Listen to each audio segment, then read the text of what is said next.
une formation continue. Nous enregistrons la formation. De toute façon, c'était le cas pour les cours de QA. Donc, voilà.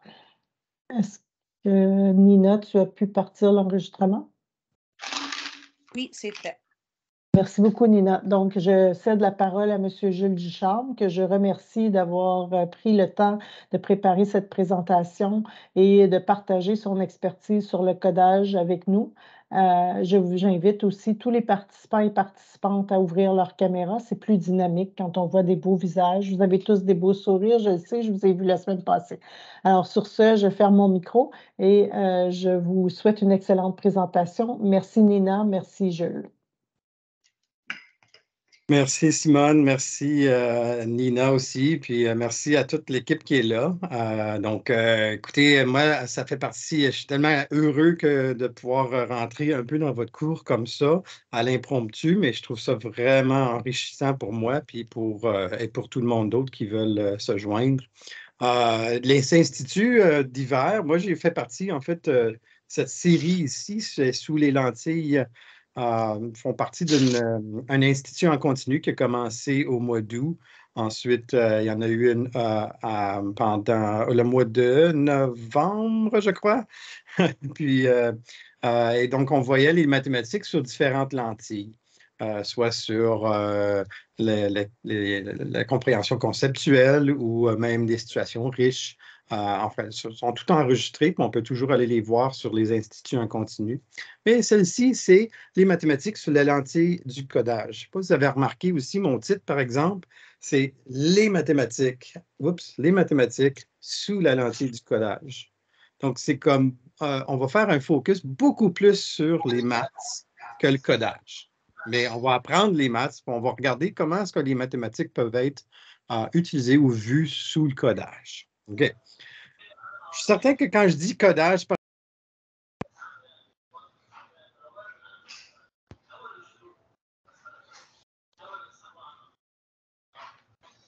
Jules, on ne t'entend plus. On ne peut pas t'entendre. Ah, voilà, là, ça marche? Oui. J'ai cliqué par accident. OK. J'aimerais avoir juste un aperçu de votre niveau d'aisance en codage. On va passer quand même 2 heures ensemble. Donc, j'aimerais ça juste savoir, vous êtes où là-dedans? Donc, 1, c'est comme, j'ai jamais fait de codage, je ne sais même pas c'est quoi. Et 10, c'est je suis expert, puis je fais des codes comme dans dans mon passe-temps. Je fais du codage dans mon passe-temps. Donc, dans la boîte du chat, 1 à 10, là, juste les nombres comme ça qui vont rentrer. Fait que, allez dans la boîte de clavardage, puis tapez ça.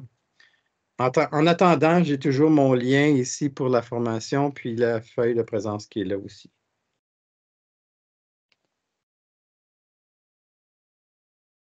Cool, on a des 5. On a plusieurs 5. On a beaucoup de 2, 3, 1. OK. On va attendre, donner la chance à tout le monde.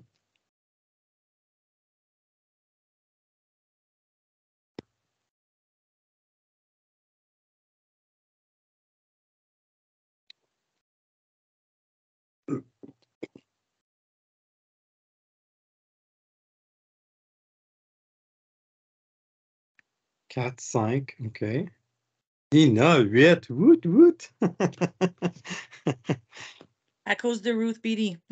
Ah oui. Oui, avec le codage, là, Lynx, moi, je ne touche pas ça ce soir, mais quand même.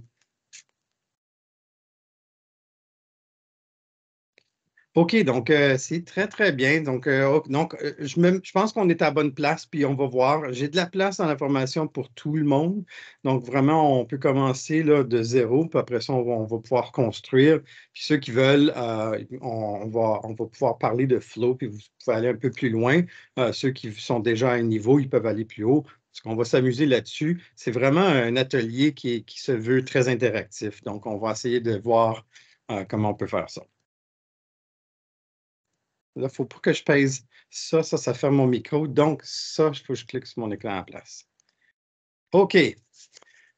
Je veux commencer à juste songer. Je commence toujours mes ateliers parce que je veux apprendre à vous connaître un peu plus davantage, pas juste un numéro de votre codage, de votre niveau de codage, d'aisance avec ça, mais j'aimerais savoir votre histoire mathématique et ou en codage. Alors, pensez à une histoire, quelque chose, peut-être que c'est quelque chose de positif, peut-être c'est quelque chose de négatif, mais en tout cas, dans vos sentiments, vous autres, y a-t-il une histoire mathématique dans votre vie qui vous marque ou une histoire en codage qui vous a marqué en quelque part dans votre vie? Pensez-y. Ceux qui voudraient le partager, je vais peut-être mettre la main levée puis on va vous adresser.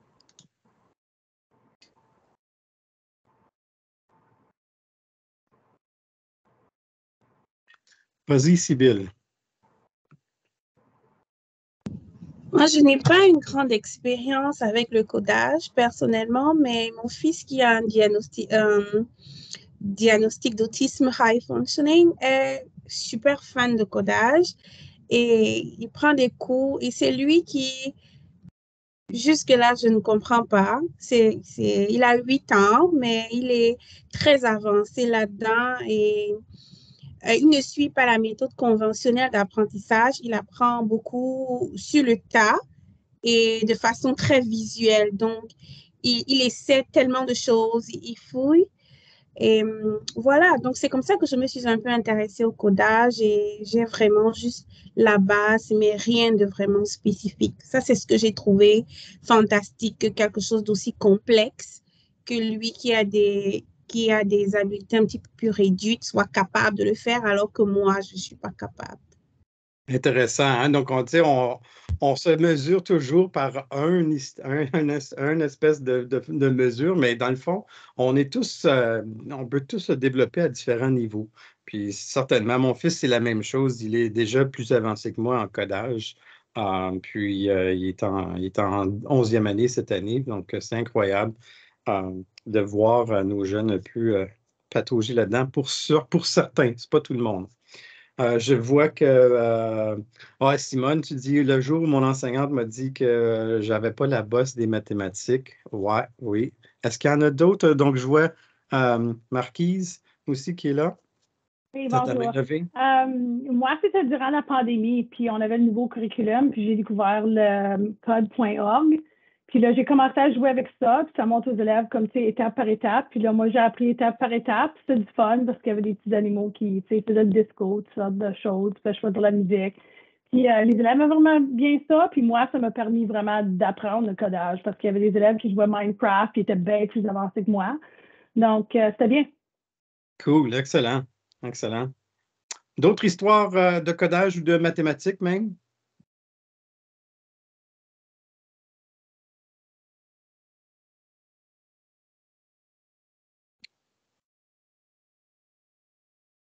Non? Oui, Je Flore. voulais juste, ici, Jennifer Bernier, je veux juste dire, moi, il y a en 2009, 2008, le conseil a déposé des Mindstorms dans nos écoles. Ils ont dit personne touchée, dit pas. Puis quand on va. Mais là, éventuellement, ils ont fait une formation. J'ai été désignée, j'ai été envoyée à la formation. Puis c'est là que j'ai commencé à jouer avec les robots puis la robotique. Cool. OK, cool. Merci. Flore? Oui, bonsoir tout le monde. Je m'excuse. Quand j'arrivais, vous avez dit le formulaire de présence est là. Est-ce que c'est chacun qui remplit le formulaire de présence? Oui, exclusivement ce soir, juste parce que c'est un institut. On aimerait avoir vos présences aussi pour voir pour l'Institut d'hiver, c'est quoi les gens qui ont participé à ma rencontre. Oh, d'accord. C'est comme les deux, c'est votre cours et c'est aussi un institut. Et le lien, il est pour... Peut-être que Nina, pas de Nina ou Simone va le reposter pour moi. OK, merci. En fait, parlant du codage, moi, j'ai un background d'informaticienne il y a très longtemps, donc j'ai eu à faire des développements d'applications en Java.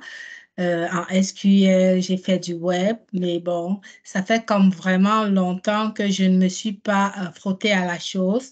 Mais quand ma fille est arrivée au secondaire et qu'elle a commencé à avoir des projets concernant, avec du codage en mathématiques, donc en regardant un petit peu ce qu'elle faisait, je me suis rendu compte que c'est un peu moins compliqué et je pouvais l'aider avec ça. Excellent, excellent. Cool. Moi aussi, mon background, j'ai étudié d'abord en informatique et en musique. Et puis, j'ai pu faire partie d'une équipe qui travaillait sur un logiciel qui, euh, qui mettait le son dans un espace en 3 dimensions dans un théâtre pour que tu puisses, pour que un peu comme le 5.1 surround sound un peu, mais dans des théâtres où on peut se retrouver à avoir 16 haut-parleurs. Donc, j'ai fait beaucoup de travail là-dessus. Ensuite, je suis tombé en enseignement. C'est comme ma deuxième carrière. Donc, je te comprends, Flore. Je vais aller avec Nina, puis ensuite Chantal. Ah ben merci de m'avoir passé en avant, Chantal. C'est parce que moi puis Chantal, on était des collègues l'an passé. Donc, OK. je vais dire, mon Dieu, je vais dire 15 à 20 ans passés, j'avais fait du codage avec des élèves et c'était avec des Lego. C'était une plateforme de Lego. Puis, tu ajoutais ça, c'est très, très, très semblable à Mindstorm maintenant. Puis, comme tu regardes à des années passées, puis encore là, à l'heure du midi, on avait développé, à cause de l'intérêt, on avait développé un club de robotique. Puis, tu penserais jamais, c'est les jeunes que tu penses pas que tu as accroché, c'est eux qui accrochent. Donc, je trouve que ça inclut beaucoup, une variété de personnes dans du codage.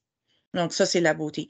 L'autre chose, comme tu sais, j'ai eu la chance de travailler avec Ruth Beatty, qui est une gourou en algèbre, mais qui s'intéresse beaucoup à l'intégration des projets autochtones euh, pour apprendre la maths. Donc, eux, ils prennent des projets des l'art autochtone et de là, on, on va chercher la maths qui est à l'intérieur de ça. Puis, c'est avec elle que j'ai eu la chance de justement faire du codage, mais c'était du codage un peu différent de ce qu'on fait ce soir. Oui, Donc, si jamais la gang du QA, si jamais vous êtes intéressé là-dedans, je peux certainement vous montrer un petit peu, vous présenter une autre sorte de codage. Ben, c'est la même sorte, mais c'est juste un peu différent. c'est ça. C'est une pensée différente. Il a été fait spécifiquement pour ce modèle-là que Mme Beatty elle utilise. Puis moi, j'ai fait partie, je suis vraiment content parce que Minot était là aussi. Là. On avait fait ça jusqu'en 10e année avec un projet avec des 10e années où on faisait des médaillons, puis on comptait le montant de billes qu'il y avait dans nos médaillons. Puis c'était très riche. Très, très, très riche. Chantal, ton tour. Oh, ton micro. OK.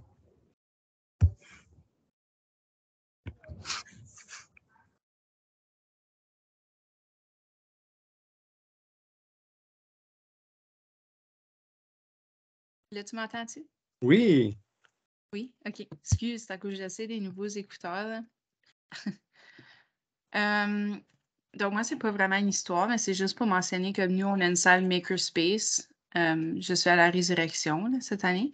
Puis, donc, à chaque mois, il y a un nouveau défi pour tous les élèves à l'école, comme ils peuvent s'inscrire à un temps, puis ils fassent les défis, puis ça la donne que au mois de mars, ça va être des défis de codage. Puis c'est pour des élèves de maternelle jardin jusqu'à la 8e année. C'est les B-Bots, je pense que ça s'appelle. Oui. Pour les plus jeunes, puis en montant les niveaux, c'est plus comme des défis dans Scratch, puis des choses comme ça. Je trouvais ça vraiment cool que c'est aussi l'occasion des élèves de sortir de la salle de classe, puis essayer des nouvelles choses. Là. C'est Oui, vraiment le fun. exactement. C'est cool le codage, parce que le codage nous offre toute une autre perspective au sujet des mathématiques, je pense, en tout cas. Donc, on va plonger là-dedans, à moins qu'il y ait d'autres histoires ou que vous voulez partager. Allons-y d'abord. Donc, Aujourd'hui, je travaillais beaucoup sur ce que c'est faire du codage. Puis on dit souvent la pensée computationnelle, même que dans le curriculum, on parle de comme diviser des étapes en étapes computationnelles. Puis qu'est-ce que ça veut dire, ça, la pensée computationnelle? C'est en gros tous ces verbes-là, mais en même temps, c'est beaucoup plus. Mais en même temps, ça devient comme une façon de pouvoir décortiquer des concepts mathématiques. Donc, c'est analyser, oui, c'est décomposer, c'est trouver des régularités, c'est faire de l'abstraction. Il y a de la création là-dedans, de la pensée séquentielle, puis tout ça. Et la création d'algorithmes aussi qui fonctionnent toujours. Pas nécessairement de l'algorithme comme on connaît en salle de classe, où certains disent qu'il faut apprendre par cœur, mais d'autres non. Mais vraiment, cet algorithme-là pour voir qu'est-ce qu'il peut faire du travail pour toi par le codage. Puis qu'est-ce que le codage peut nous aider à faire. Donc, j'aimerais comme explorer ça un peu. Le codage, pour moi, c'est bien difficile. Souvent, on va demander, OK, il faut créer, il faut écrire du code. Dans le contenu, il y a un contenu en 9e année qui dit même, créer du code. Puis je pense aussi en 8e année. Pourtant, on apprend toujours à lire avant d'écrire. Hein. Donc, il faut passer par ces étapes-là. Puis, on n'a pas toute une cohorte encore qui va arriver qui connaissent le codage. Donc, tu en as qui le connaissent, tu en as qui ne le connaissent pas. Et donc, pour moi, c'est comme un flow de codage. Puis, il y a un monsieur qui s'appelle Peter Ligidal, qui est Thinking Classroom, qui avait comme un peu designé cette idée-là de flow pour des niveaux de défi puis des niveaux d'habileté. Puis, je me suis dit, en codage, ça fit très, très bien parce qu'on peut avoir une même tâche, mais vraiment respecter le flow de chacun des élèves. En fait, pour moi, c'est ça, faire de la différenciation pédagogique. C'est vraiment une tâche, mais avec une complexité accrue. Donc, low floor, high ceiling, vous avez peut-être entendu cette expression-là avant. Donc, pour moi, le flow en codage, c'est lire, ensuite décrire. Lire le code, décrire le code, modifier le code, puis ensuite écrire du code. Donc, ça peut faire du sens dans vos élèves et ça se peut que vous allez avoir des élèves dans ce flow-là en quelque part. OK? Oui, oups. Et voilà. Il y a plusieurs façons d'expliquer, d'explorer le codage. Donc, si je regarde, c'est un peu, ça suit le flow, là, si vous voulez.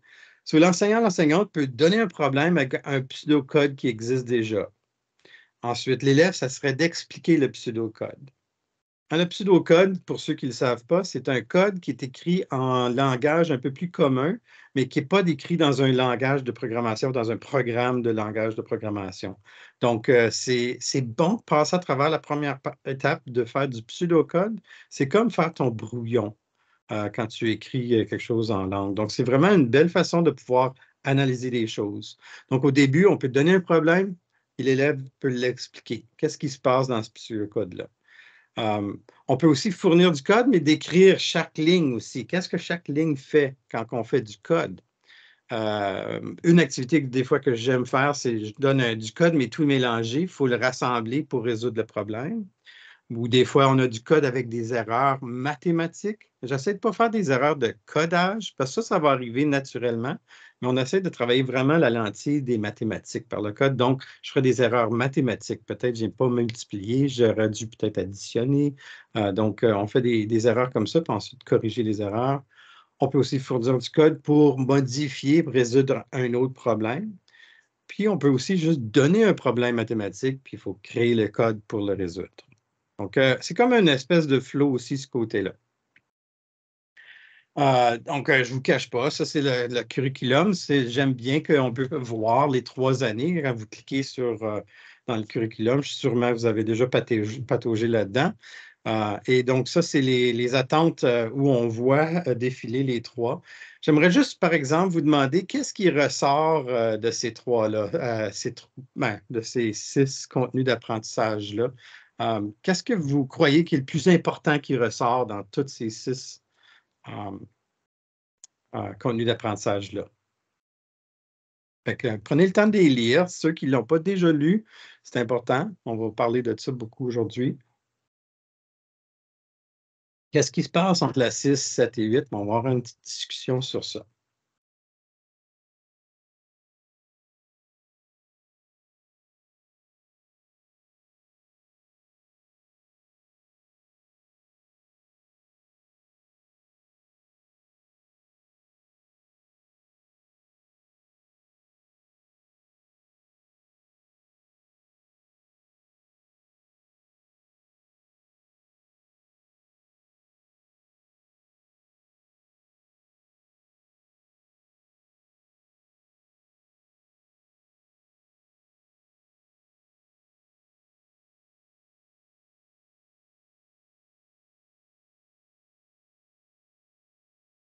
OK, vos constats, qu'est-ce que vous avez remarqué là-dedans? Qu'est-ce qui ressort là, de ces de ces 6 contenus d'apprentissage-là?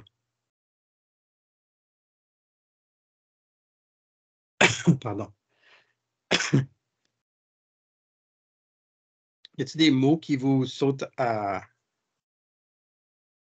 la vue, peut-être? Oui, Gladys. Oui. Pardon. Le mot qui me saute à la vue pour ces 6 contenus d'apprentissage, je vois partout, il y a le code. Donc, il faut lire le code, il faut analyser le code. Je vois partout là, il y a le mot code dans ces 6 contenus d'apprentissage. Oui. Oui. Donc, on a du code déjà, soit on le lit, soit on le modifie, soit on l'écrit, soit on l'exécute. Hein? Il y a ces quatre choses-là. Donc, c'est un peu le flow que je vous avais montré dedans. Il se retrouve ces 4 mots-là dans tout ça. Oui, c'est certain. Jennifer nous écrit, on développe les variables. Oui, on comprend c'est quoi une variable. On va parler de ça tantôt. Chantel? Je dirais que comme ça, en 6e année, on voit instruction. En 7e, on ne voit plus instruction, mais il y a quand même des structures de contrôle. Puis en 8e année, on ne voit pas structure de contrôle non plus. Donc, à chaque année, ça va... Peut-être qu'ils font avec moins d'appui. OK, ça, c'est une progression. On voit quelque chose, on se pose des questions. C'est quoi la progression dans tout ça, right? Puis si on regardait 1 à 8, on verrait une autre progression. Donc ça, je vous invite toujours à le faire, d'aller voir ce qui se passe de la première année jusqu'à la 8e année. Mais c'est certain que c'est le focus qu'on fait. Hein. Ce que je remarque quand j'aide les conseillers pédagogiques et des enseignants, je remarque qu'on focus beaucoup sur, OK, du code comprenant des instructions conditionnelles et des structures de contrôle. OK, ça, c'est 6e année. 7e année, je fais du code qui a des... OK, donc influencé par un dénombrement prédéfini, puis sous un programme et d'autres structures de contrôle. Là, en 8e année, je fais l'analyse des données avec ce code-là. So, c'est intéressant parce qu'on focus sur la fin du contenu d'apprentissage. Moi, je voudrais qu'on focus sur le début du contenu d'apprentissage, surtout le 3.1. Vraiment, pourquoi on fait ça? C'est parce que le premier mot d'un contenu d'apprentissage, c'est celui-là qui devrait ancrer notre but. Right? Résoudre des problèmes et créer des représentations de situations de mathématiques de façon computationnelle. Ça, c'est notre but. Et ça se répète à tous les années. Il y avait un autre qui avait la main, c'est Laurent ou Laurence? Je ne sais pas, je ne vois pas le fin. Laurence. Oui, c'est Laurence, bonjour. En fait, vous avez dit ce que je voulais dire, c'est que il y a la même chose, la même phrase qui se répète et qui est le début. Surtout, c'est le mot qui m'a le plus frappé ou le groupe de mots, c'était de façon computationnelle. Ah oui, exactement. Et qu'est-ce que ça veut dire, ça, de façon computationnelle? Mathématiques de façon computationnelle. L'ordinateur, je ne sais pas, moi, je comprends ça résoudre à l'ordinateur. À l'ordinateur, peut-être?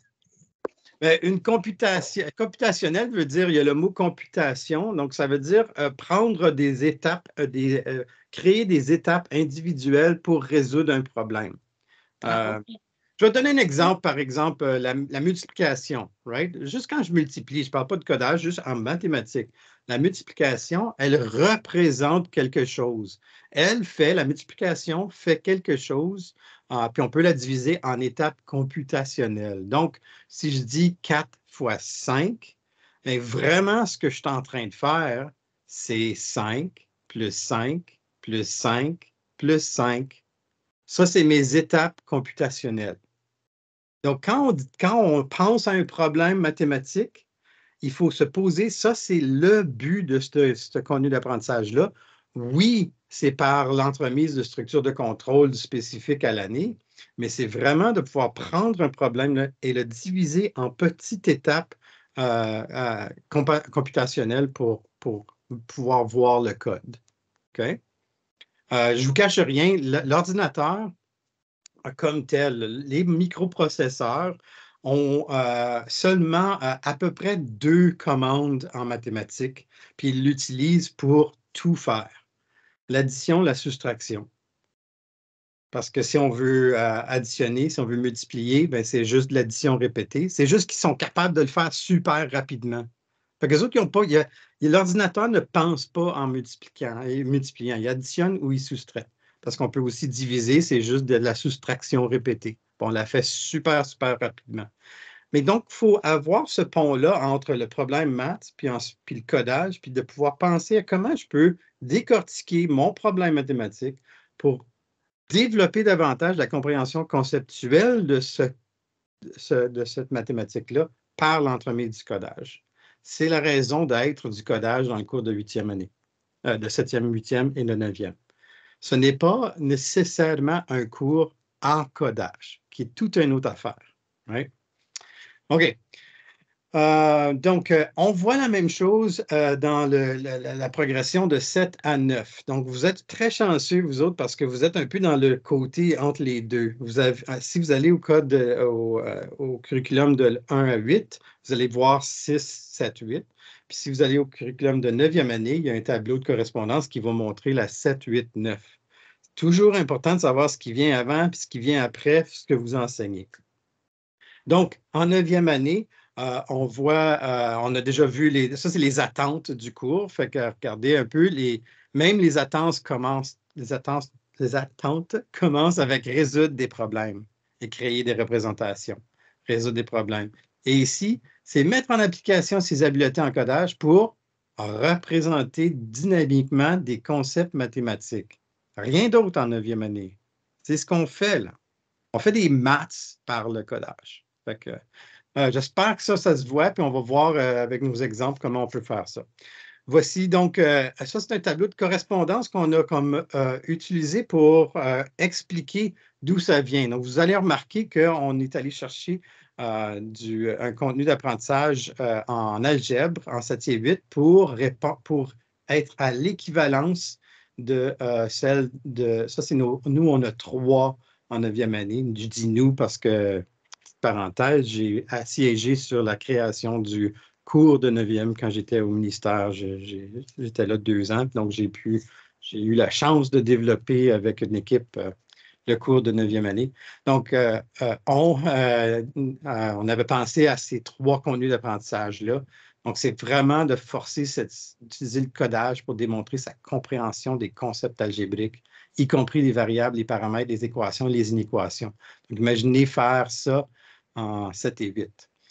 Et ensuite, créer du code pour décomposer des situations en étapes computationnelles. Tout est là encore. Puis ensuite, lire du code, prédire son résultat, modifier.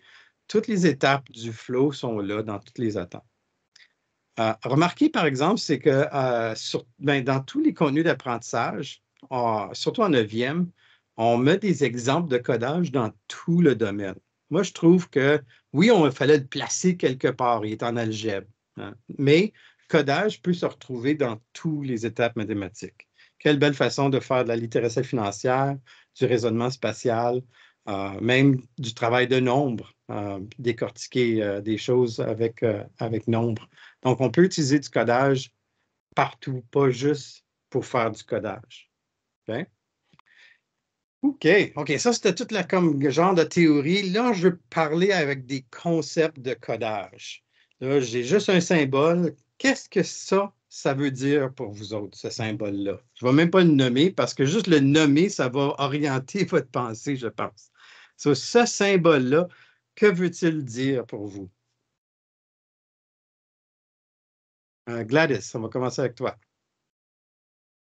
Moi, c'est un symbole qui signifie égal en mathématiques. OK, donc égal, symbole d'égalité. Cool. OK. OK. Laurence? La même chose pour moi. OK, symbole d'égalité. OK. Si je vous demande, qu'est-ce que ça fait, par exemple? Si ça, c'est le symbole d'égalité, mais sa définition, qu'est-ce qui fait ce symbole-là? Mais je ne vois pas. Oh, pardon. Je vois Dominique qui a sa main levée. Oui, excusez-moi, parce que vous dites si je fais ce symbole, mais je ne vois pas ce que vous montrez. Je n'ai pas partagé mon écran. Ben, Ce je ne vois symbole-là pas. dans le milieu de votre écran. Mais je ne vois pas, non, On je voit ne vois bien pas. En fait, ton écran. pourtant, je suivais avant tout le tableau et tout, j'ai suivi, mais là, je ne vois pas du tout. Ah, Bon, non, je ne vois pas. Parce C'est que pas je me suis rendue. Pardon? Dominique, avez-vous téléchargé la présentation? On est rendu à la diapositive 11. Vous pouvez suivre comme ça peut-être. ouais, Attends, ça serait peut-être plus oui, c'est facile. ça que je fais. En fait, c'est ce que j'ai fait jusqu'à maintenant. J'ai suivi comme ça. OK. Bon, C'est, d'accord. je pense Bon, que pour moi, égalité, équilibre, le symbole là, ça peut être aussi équilibre, je crois. Équilibre, oui. Ça peut être équilibre, certain, oui. mince. Mince, j'ai pas une bêtise. Pardon. J'ai pas une bêtise. Merci, Dominique. Si tu ne peux pas le trouver, il y a quelqu'un qui va mettre le lien dans la boîte du chat là, pour toi. Merci. OK, donc Laurence, Dominique, Gladys, tu nous as dit. Non, Gladys, c'est ton tour ou tu avais encore la main levée? Je voulais parler d'égalité. Donc, ça veut dire ça compare deux choses, donc soit l'un OK, de cool. l'autre. Oui. Comparer deux choses, ce symbole-là. OK, intéressant. Je vois Janine aussi. Je pense que je viens de voir qu'il y a un ordre dans Teams. Cool. Pardon, Oui, Janine. Janine avait dit équilibre. Équilibre, c'est ça, OK. Et Rebecca.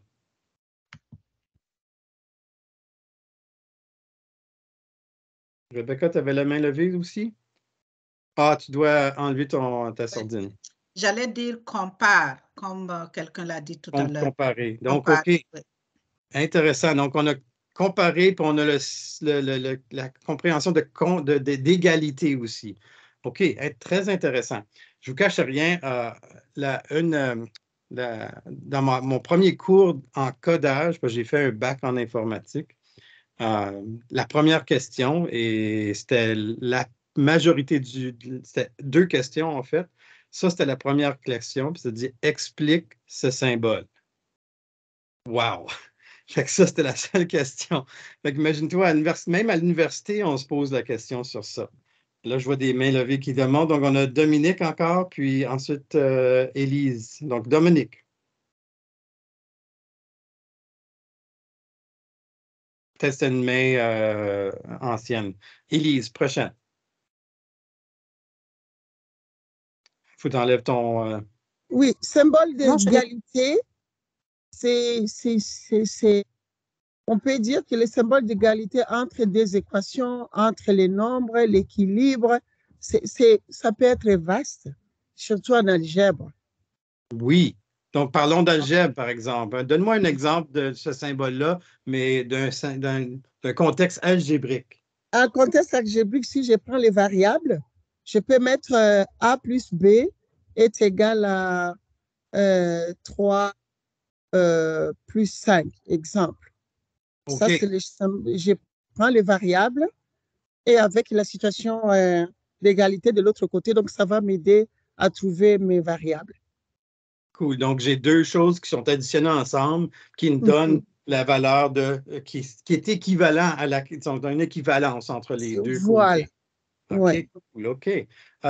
Qui était après toi? Je vois donc Laurence, puis ensuite Elrimi. Laurence. Oh, OK, j'enlève ma main parce que je voulais dire équivalence. Vous avez déjà pris. Ah, on l'a dit. Oh non, on t'a volé le punch. Équivalence. Ben, c'est une bonne chose. Tu y avais pensé avant nous. Elrimi? Ton tour. Oui, bonjour, plutôt Bonjour. bonsoir. Donc, pour moi, ce signe d'équivalence peut interpréter la perception de chacun. Parce que si, même au niveau de la classe, des fois, il y a plusieurs élèves qui peuvent avoir une réponse différente de l'autre. Donc, c'est selon leur perception, selon la méthode qu'ils ont pu suivre pour arriver à un résultat bien précis. Donc, c'est un peu difficile, c'est un peu philosophique parce que si on dit ça, c'est égal à quoi exactement? C'est égal à la perception de chacun.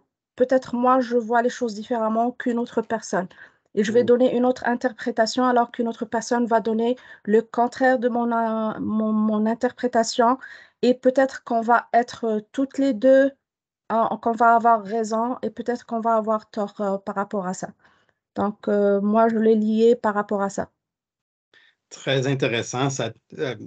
On s'en va un peu philosophique, mais quand même, un petit aperçu. C'est même en sociolinguistique, on parle de reconnaître des choses. Quand on dit table, quand on dit juste le mot table, l'équivalence dans notre tête, moi, je vois une table carrée avec 4 pattes, mais il y a tellement de façons de faire des tables que ça peut être changé. Donc, philosophiquement, oui, exactement. Cette compréhension d'équivalence peut être bien d'autres choses. OK, là, on retourne dans mathématiques codage.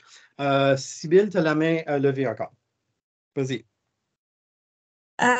C'est une question super intéressante parce que j'ai un élève, par exemple, quand je dis, j'enseigne deuxième année, quand je dis 2 plus 1 égale à 3.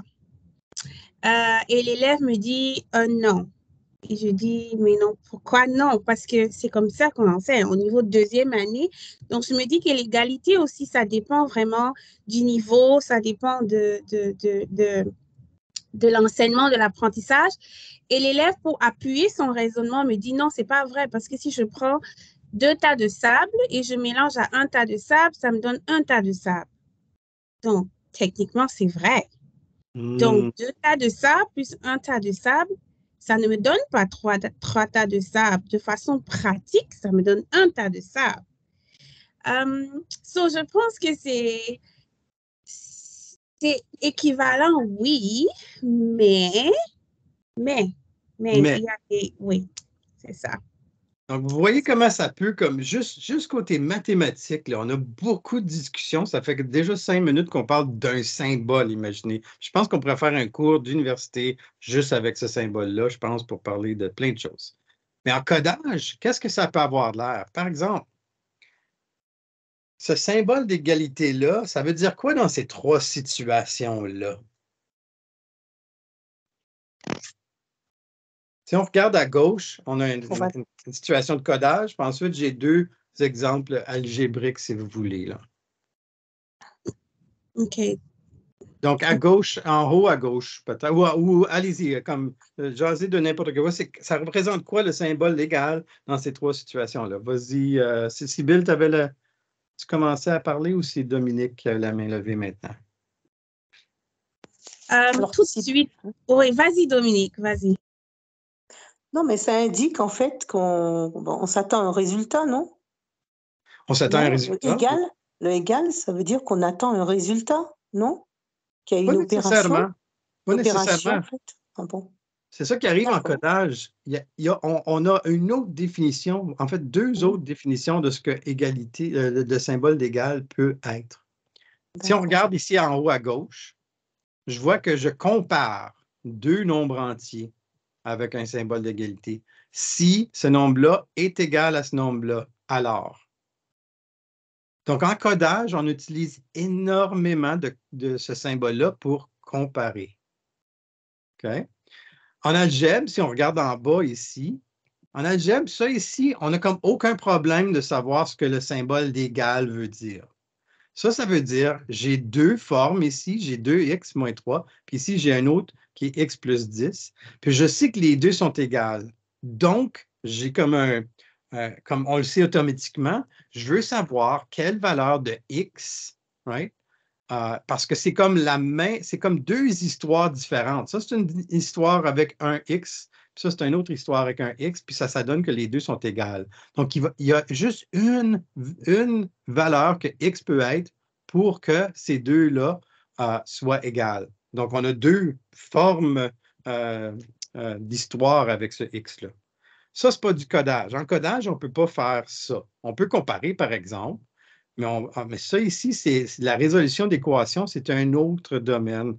Mais imaginez prendre ça puis le décortiquer en code. Là, ça devient autre chose. Par contre, si je fais ça ici, ça fait bizarre. Parce que si on essaie de résoudre ça, ça ne marche plus, là. Là, ça me donne que j'ai 10 égal à 0 ou... En tout cas, ça ne fonctionne plus. Le symbole d'égal en algèbre vient de casser. Mais pourtant, vous allez voir ça dans du code partout. Parce qu'on a une 4e façon de comparer, de comprendre l'égal. en codage, l'égal veut dire mettre dedans, donc définir. En codage, quand on a une variable qu'on appelle X, c'est en fait un espace de mémoire. Puis on est toujours en train d'assigner une valeur à cet espace de mémoire et les gens en codage ont utilisé le symbole égal pour dire ça. Assigner une valeur à l'espace de mémoire. Donc, si on regarde oups, pardon, vous allez voir ça. Si on regarde celle à gauche, à droite, je veux dire, ce que ça dit, c'est que je veux mettre le symbole d'égal, c'est que je veux mettre dans la position de mémoire X, je veux lui assigner, le symbole égal veut dire assigner, la valeur de X qui est déjà là, puis je vais lui rajouter 10. OK? Donc, c'est incroyable. Un seul symbole d'égalité devient très, très, très difficile à comprendre parce qu'il y a une autre signification, en fait, deux en codage. Soit l'égalité pour comparer des noms ou pour assigner. Donc, ça ici, ça devient un non-sens en codage parce qu'on ne peut pas assigner à des nombres. On doit avoir une variable à gauche qu'on assigne de l'information à droite. Okay? Vous allez voir ça un peu dans le codage et un peu tout ça. Donc là, on a un autre concept à démystifier, c'est le symbole, le mot variable. So, que veut dire variable en mathématiques et que veut dire variable en codage?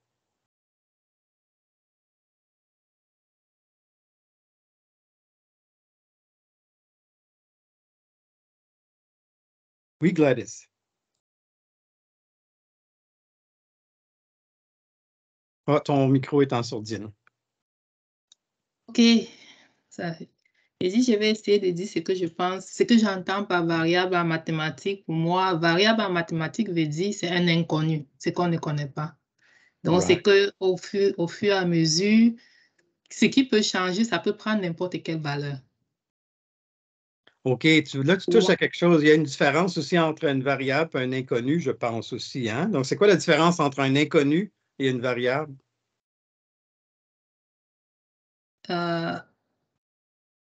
Vas-y, Christiane. Je pense que tu avais la main levée avant les gens qui avaient les mains levées virtuelles. Oui. Pour moi, une inconnue, on ne connaît pas la réponse, on ne connaît pas la valeur. Une variable, ça peut changer de valeur. Alors, ça dépend de quelque chose d'autre qui peut changer sa valeur. Pourtant, une inconnue, ça peut être la même valeur, ça peut être une variable, on ne sait pas. OK, donc, si je retourne d'une slide, là, ici, le X, ce n'est pas une variable, c'est un inconnu parce qu'elle a seulement une valeur. Donc, si on veut essayer de trouver la valeur de X, c'est quoi l'inconnu? Donc, on appelle ça un inconnu. Donc, OK, cool. OK. Là, j'avais d'autres mains levées qui étaient là. En première, c'est Christiane, c'est toi. Élise. Ensuite, Sybille. Élise d'abord. Pour moi, les variables, lorsqu'on a deux inconnus représentés par n'importe quel symbole, ça peut être XY ou DX plus 3B ou quelque chose comme ça. Ça, ce sont des variables parce que c'est nous qu'on leur donne des valeurs précises pour aller répondre et compléter l'autre partie de ce qu'on est en train de chercher. Tandis que l'inconnu, c'est vraiment un nombre que tu dois mettre qu'il n'y a pas de variable, on n'a que ça, c'est inconnu qu'il faut trouver. Oui, oui, exactement. OK, oui. Ensuite, Sybille. Et moi, variable en mathématiques, je vais prendre des exemples concrets. C'est comme 3 plus 2. Je veux peut-être faire 5. Je veux trouver la réponse 5. Et je sais que 5 peut être représenté de plusieurs façons différentes. Donc, 3 plus 2 égale à 5. Et pour varier cette façon, je vais dire 4 plus 1 égale à 5. Donc, ça, c'est... Je connais la valeur, c'est 5. Et puis, je fais ça de façon variable. Maintenant, dans le codage, je ne suis pas certaine, mais je pense que quand on dit variable, ça veut dire que ça s'ajoute. C'est la même chose qui se rajoute à chaque fois. Je ne suis pas certaine. Mais... Intéressant. Oui, en fait, il y a une base de ça avec les variables, c'est certain.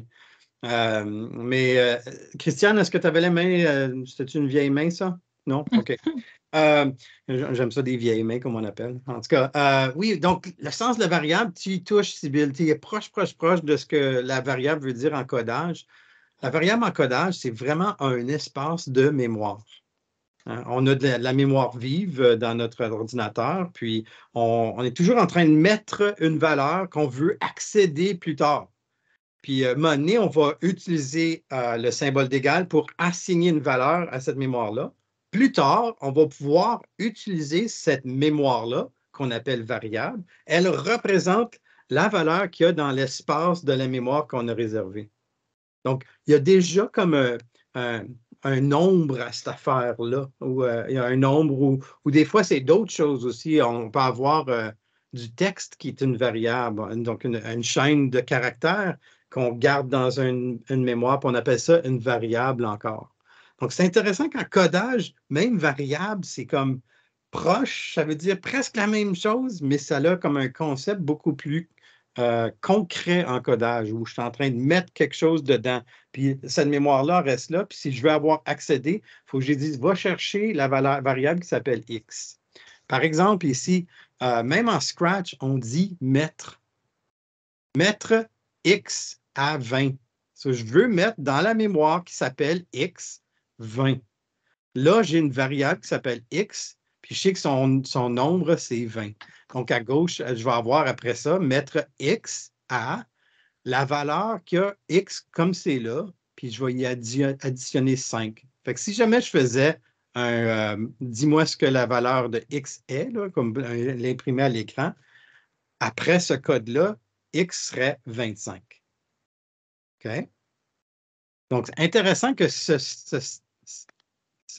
ici en algèbre, c'est weird, mais en codage, c'est comme évident. OK? All right. So, ça, c'est en gros quelques concepts. Il y en a encore. Il s'agit de généraliser. C'est pourquoi on utilise souvent des variables aussi, le concept en codage. Et voici, il y a plusieurs autres petits concepts de codage. Donc, initialiser les choses, garder un compteur pour faire des choses plus souvent, des instructions conditionnelles, des sinon. Ça, c'est tout dans votre curriculum. Il est tout là. Il y a aussi des structures de contrôle, des sous-programmes, comment communiquer nos résultats aussi. Donc, ça, peut-être des grandes idées en codage. All right, cool. Sybille, je crois que c'est une vieille main. Je ne sais pas, à moins que tu aies une question. Je ne pense pas. All right. C'est une vieille main, j'ai essayé de l'enlever, mais ça ne montre pas chez moi que c'est enlevé. Donc, merci. Je l'ai enlevé maintenant? Oui, c'est parfait. OK, merci. OK, donc, on va commencer avec du code, là, puis là, il va falloir que quelqu'un fasse mon garde du temps, OK? Parce que moi, comme je suis comme un peu le Energizer Bunny, là, je perds la notion du temps, parce que je deviens tellement intéressé dans ce que je fais qu'il n'y a rien d'autre qui existe. Donc, il y a quelqu'un, peut-être Nina ou Simone, peut-être, va être mon garde du temps, puis peut-être qu'on peut se donner 15 minutes à la fin pour dire, on arrête là, puis on pose des questions, OK? On va essayer de patauger. Vas-y, Nina. Tu veux que à 8h moins quart, je t'arrête? C'est ça. OK, c'est beau. On puisse parler comme de questions, puis répondre aux questions, tout ça. Excellent. OK, donc on va commencer avec un exemple. Donc, vous voyez que moi, ce que je veux faire, je vais essayer de modéliser là, cette étape-là du flow. On va commencer à essayer de faire, de lire. Puis après ça, on va se rendre à décrire du code. Puis ensuite, on va essayer de aussi modifier du code. Puis ensuite, à la fin, si on se rend, on va même peut-être créer du code. Je ne sais pas, on verra. On va voir où on se rend. Mais c'est beaucoup demandé pour la panoplie de différents niveaux qu'on a. On va se trouver dans le flow là-dedans. OK? OK. Donc, quel concept mathématique explore-t-on avec cet exemple-là? C'est toujours ça. Moi, je veux toujours m'assurer que le code ait un concept mathématique que je retire. Ça, c'est en 7e année aussi.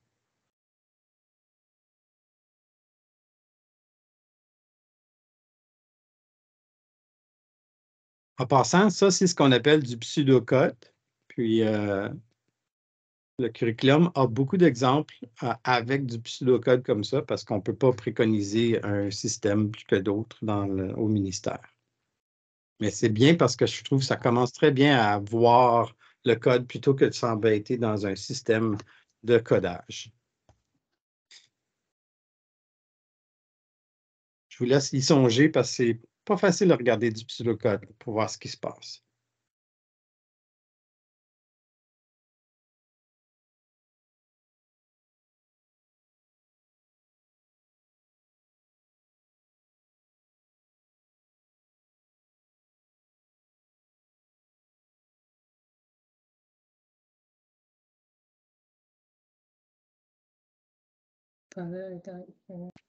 Peut-être m'indiquer aussi dans la boîte de clavardage si vous avez réussi à comme saisir un peu le concept, tout ça. Là. Je regarde un peu le chat aussi.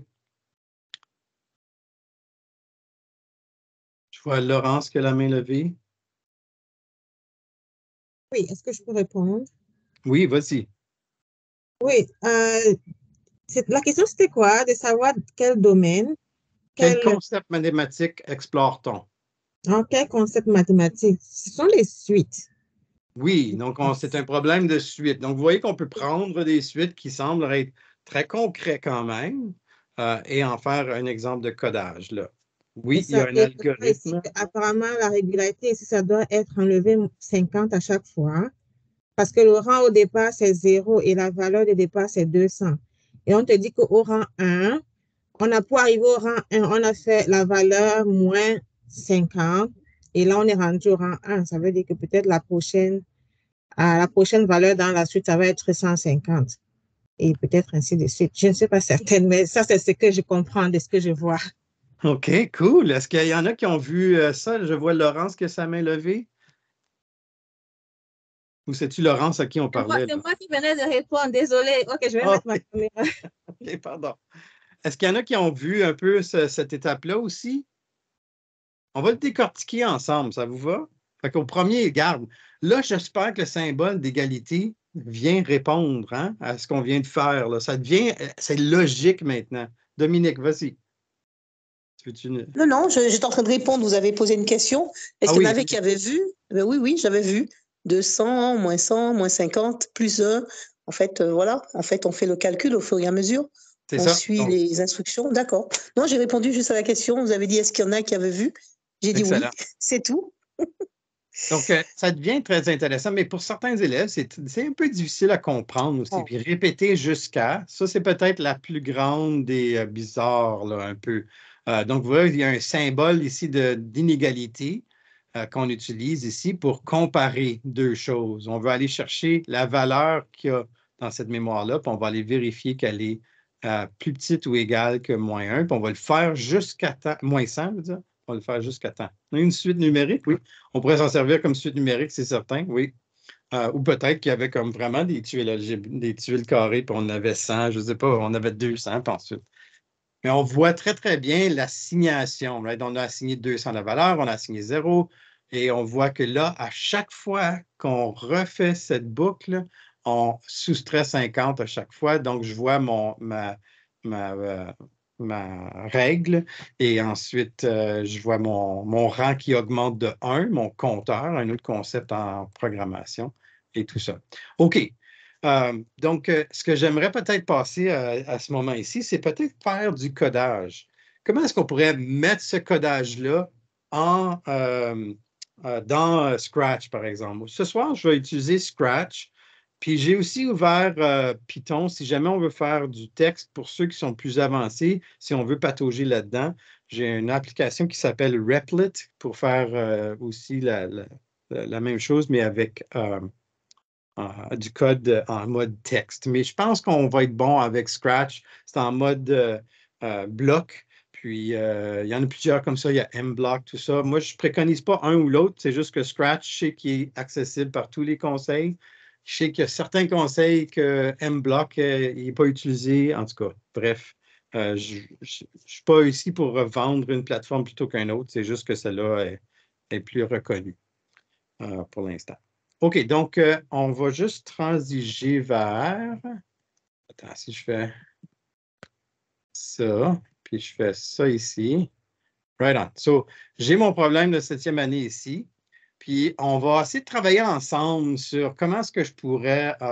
puis, j'ai mon environnement Scratch. Est-ce qu'il y en a qui ont déjà un environnement Scratch, je vous invite d'aller sur Scratch, faire un compte, puis on peut facilement, vous pouvez le faire avec moi. Ou si vous voulez juste être observateur ce soir, vous pouvez me voir faire le codage. Mais je vous invite certainement d'aller chercher là, Scratch, puis de vous faire un petit compte, puis ensuite, vous pouvez commencer à faire le codage à même notre expérience ici. Fait que peut-être que c'est un bon temps pour donner à peu près 1 minute ou 2, juste pour qu'on puisse aller s'installer, ceux qui veulent. Scratch.mit.edu. Je vais le mettre le lien dans le chat, là. Malgré que quand tu fais une recherche pour Scratch, on le revoit tout de suite. Absolument. Je vais chercher.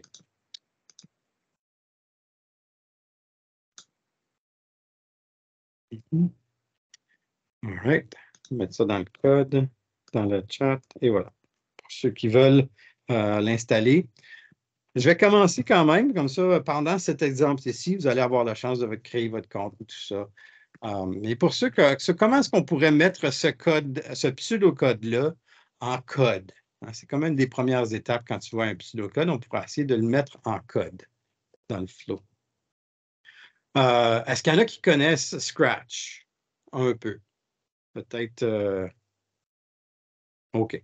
Donc, si je dis, OK, on va commencer avec des variables, je vais modéliser, puis après ça, on pourra peut-être essayer d'en faire un autre avec vous. So, moi, je vois que j'ai des variables ici que j'ai besoin. J'ai valeur, j'ai rang. En fait, c'est les seules variables que j'ai. OK. Donc, j'ai un onglet ici qui s'appelle variable. En passant, vous pouvez mettre Scratch en français. Regardez toutes les langues qui sont respectées aussi. Fait que bravo pour Scratch d'avoir été multilingue.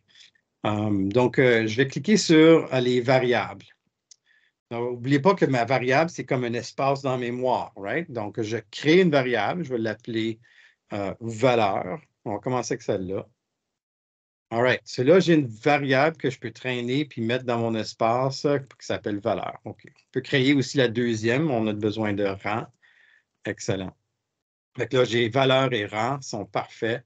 Et là, on va commencer. Donc là, j'ai besoin de faire une assignation ici. Je dois définir la valeur à 200. Donc ça se retrouve à être juste dans les variables, juste ici. Quand on a à dealer avec les variables, souvent nos outils de variables sont juste là. Donc, je veux mettre ma variable valeur et je veux lui assigner 200. Je le tape. All right. So là, vous comprenez ce qu'un peu je peux faire. On va le faire. Je mets la deuxième. Ça, je mets ça à rang. Puis rang, je le mets à 0. Excellent. OK. Et maintenant, j'ai une structure de contrôle. Donc, une structure de contrôle, on a des contrôles. Est-ce que je peux zoomer? Oui, définitivement. Pardon, je voulais le faire. Puis moi, je le vois très bien. Vous autres, vous ne le voyez pas pantoute, là. Un instant. Dites-moi quand c'est bien, là. C'est-tu trop, ça? C'est pas pire? Rebecca, ça va? Je ne sais pas si je peux zoomer la page comme telle. J'essayais de mettre aussi l'exemple à droite, là, mais à gauche, je veux dire. OK, c'est parfait. Jules, on peut aussi zoomer à partir de notre ordinateur. Donc, si tu le fais, dépendant de quelle sorte de portable ou ordinateur que vous avez, vous pouvez zoomer comme vous feriez normalement. OK, cool. OK, good. OK. Parce qu'il y a beaucoup d'informations, c'est difficile de faire juste un focus, mais... donc, ici, je vais... donc, le prochain, c'est ça, c'est la structure de contrôle. Je vois l'élément contrôle ici à gauche, puis je vois plein d'éléments de contrôle, de structure, là. J'aimerais ça avoir répété jusqu'à. Est-ce qu'il y en a un répété jusqu'à? Attendre jusqu'à? Répéter jusqu'à. Et j'ai trouvé mon morceau de code qui s'appelle répéter jusqu'à. Et vous voyez la boucle qui va être là. Mais jusqu'à quoi? Jusqu'à ça, il faut définir ça ici. Là, il faut aller chercher cette valeur-là. Là. All right. So, comment est-ce qu'on va faire ça? OK. Il faut aller chercher notre variable, c'est certain. So, on va aller dans nos variables. Puis on va la mettre sur le tableau là, juste pour la voir. So, on va avoir besoin de valeur. Faut que valeur soit égale à quelque chose. Mais là, il faut mettre une condition. Ici, je vais regarder mes opérateurs. Mes opérateurs en vert, j'ai des opérateurs d'addition, soustraction, division. J'ai aussi un nombre aléatoire. J'ai des plus petits que. Et plus petit que, plus grand que, c'est ce que j'ai besoin. Excellent.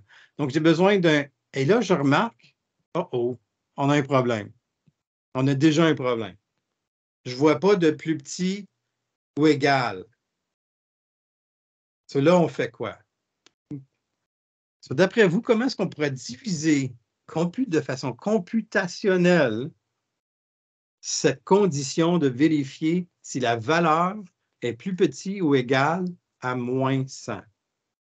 Parce que j'ai juste plus petit ou j'ai juste égal. Mais je dois faire les deux.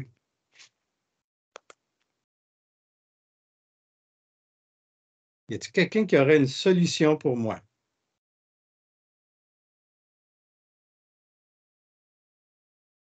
C'est possible de mettre le plus petit dans le cell en bas, là, ça dit et. Oh, cool. OK, on a deux autres comparateurs. On a des comparaisons de et ou aussi. Puis il y a aussi le nom qui est intéressant. Fait que ça, c'est trois affaires très, très, très intéressantes. Est-ce que ça va être un et ou un ou? On peut l'essayer les deux, mais comment on dit cette expression-là? On le dit rapidement, puis souvent, on n'y pense même pas. Mais on dit valeur est plus petit ou égal à moins 100. Est-ce que je vais utiliser le et ou le ou?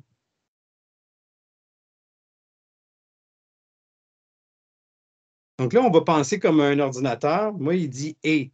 Donc, si la valeur est plus petite que négatif 100 et est égale à négatif 100, ça prend les deux pour que ça donne oui. OK? Christian, je vois ta main levée.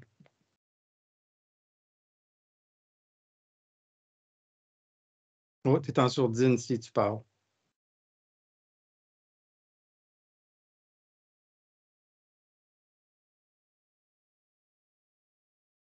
Christiane, si ton micro est encore fermé, si tu veux jaser. À moins que c'est une vieille main.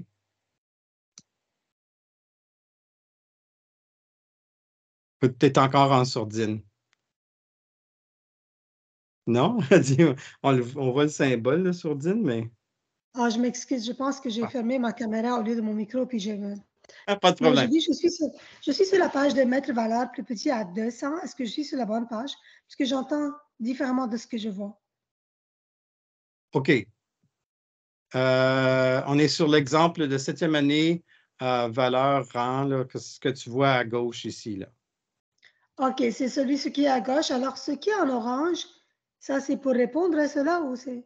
Oui, on est en train de créer le code du pseudocode à gauche. Donc, ça va se repléter. Mais on est en train de voir qu'il y a comme une embûche à la 3e ligne. Là. Répéter jusqu'à valeur. Le sens, c'est là que vous avez dit. OK, je comprends. Merci beaucoup.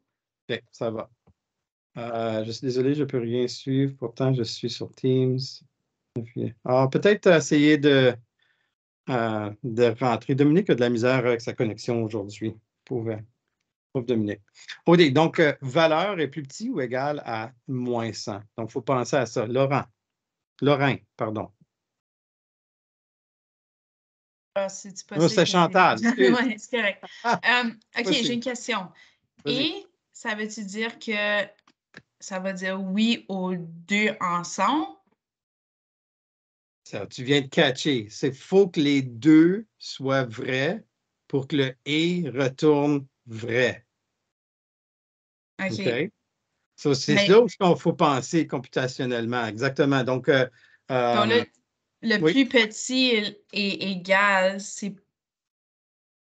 C'est-tu plus petit et égal ou c'est plus petit ou égal? C'est ça qui est la grande question. C'est ça, c'est plus petit ou. Right, parce que si c'était les deux, ça ne marcherait jamais. On ne le ferait même pas, cette boucle-là. Right? Parce que je veux répéter jusqu'à temps que ça soit. Donc, c'est ça, là, juste cette phrase-là, ça, c'est des étapes computationnelles et comprendre le petit égal, ça veut dire quoi? Plus petit ou égal, tu sais? Donc, ça, c'est intéressant. Donc, on va pas prendre le « et », on va prendre le « ou ». Donc, je vais le mettre ici dans ma structure de conditions. Là. Puis, all right, zoom up un petit peu. Donc, là, il faut vérifier. Donc, je vais vérifier deux choses. Je vais vérifier que valeur, ça me prend un plus petit que. Je peux mettre une autre structure dans cette structure-là. Là, il faut que je fasse un zoom out encore. Là.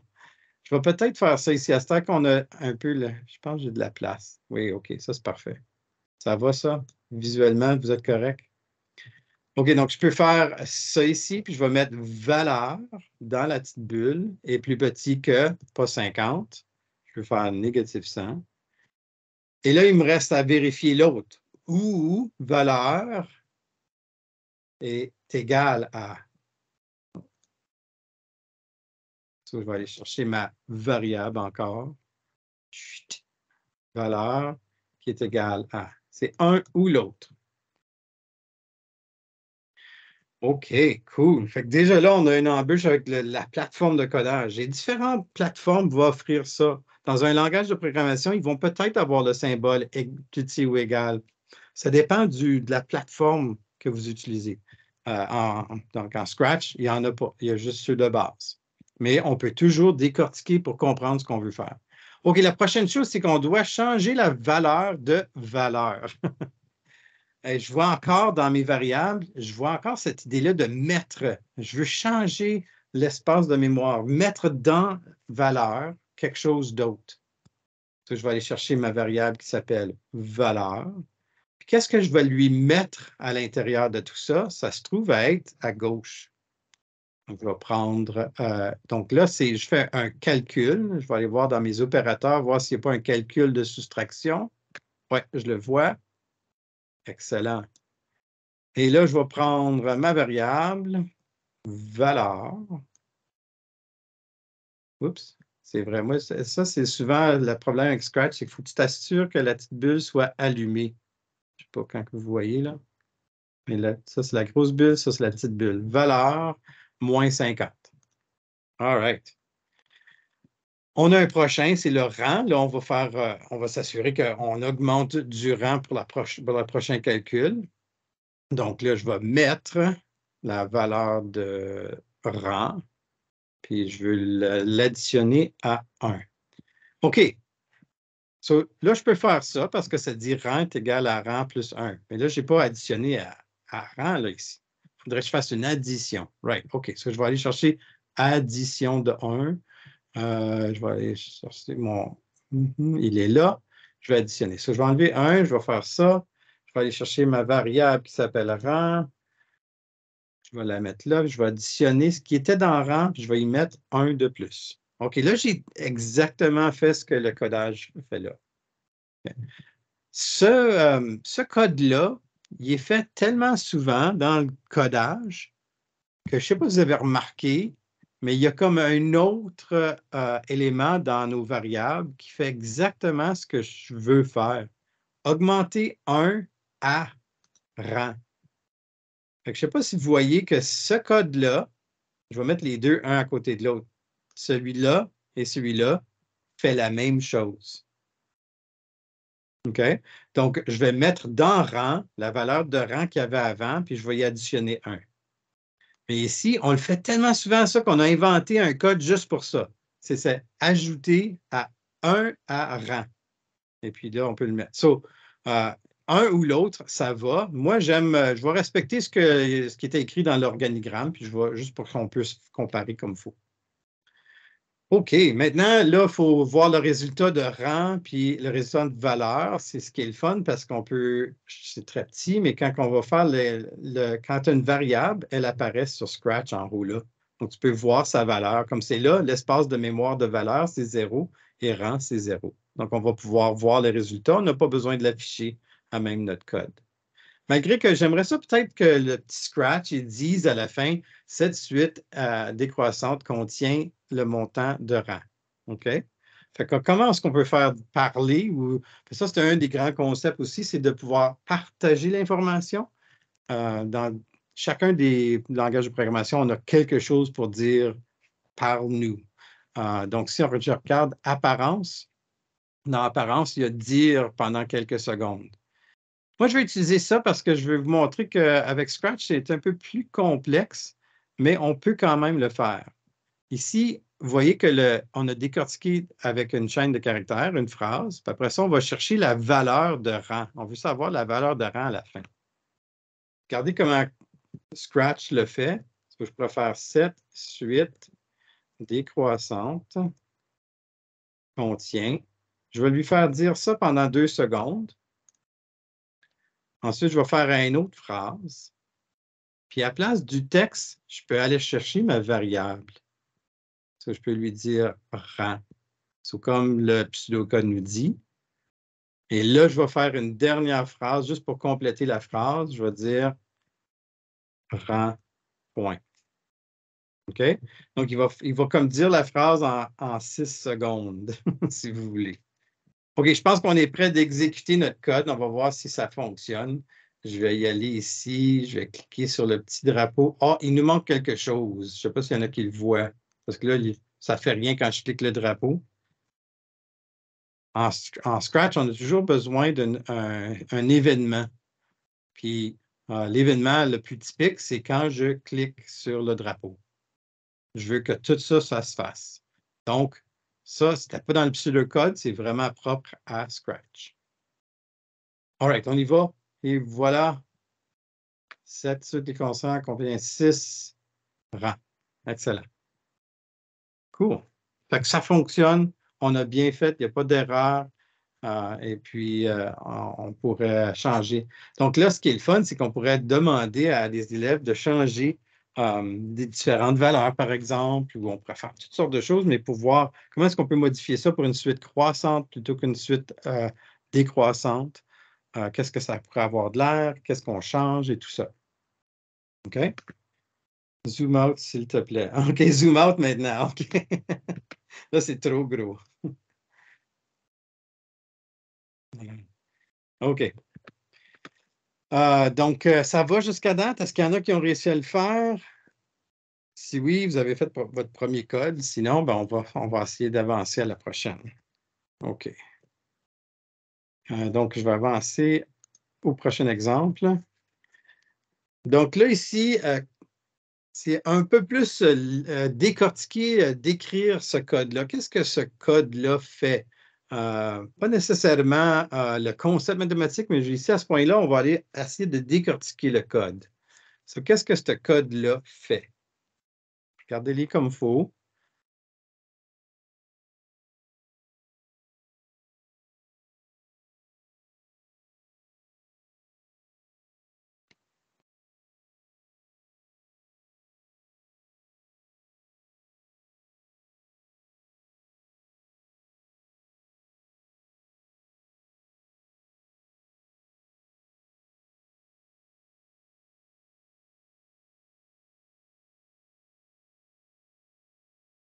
OK, est-ce qu'il y en a qui peuvent me décrire ce que le code fait?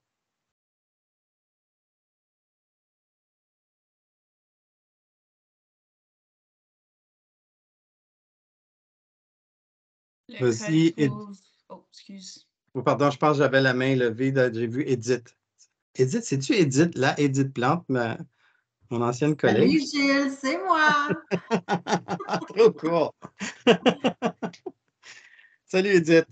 Pardon, excuse, je vois son nom tout d'un coup, puis j'étais comme, OK, Edith, peux-tu me décrire ce qui se passe dans ce code-là?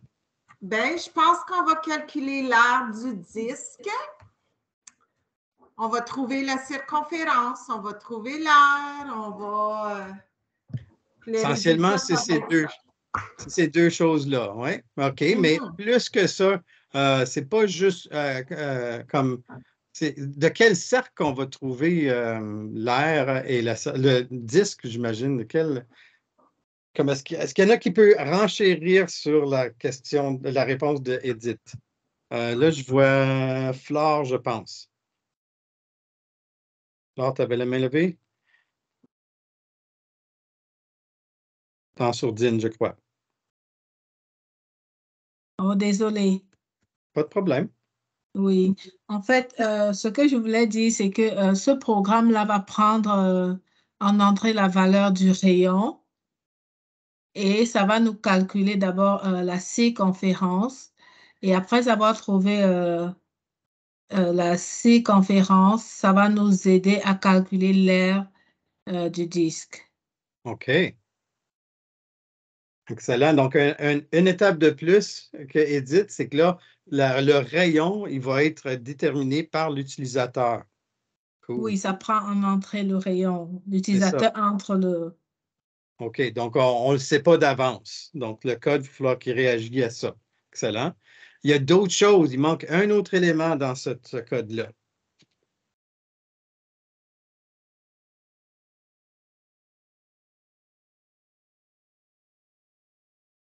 Y a-t-il d'autres? Attends, il y a d'autres mains, peut-être. Il faut que je retourne dans les participants. Qui avait sa main levée? Je sais peut-être des vieilles mains, mais Élise ou Flore ou Christiane? C'est peut-être des vieilles mains. OK. Les rayons, est-ce qu'il faut chercher les diamètres?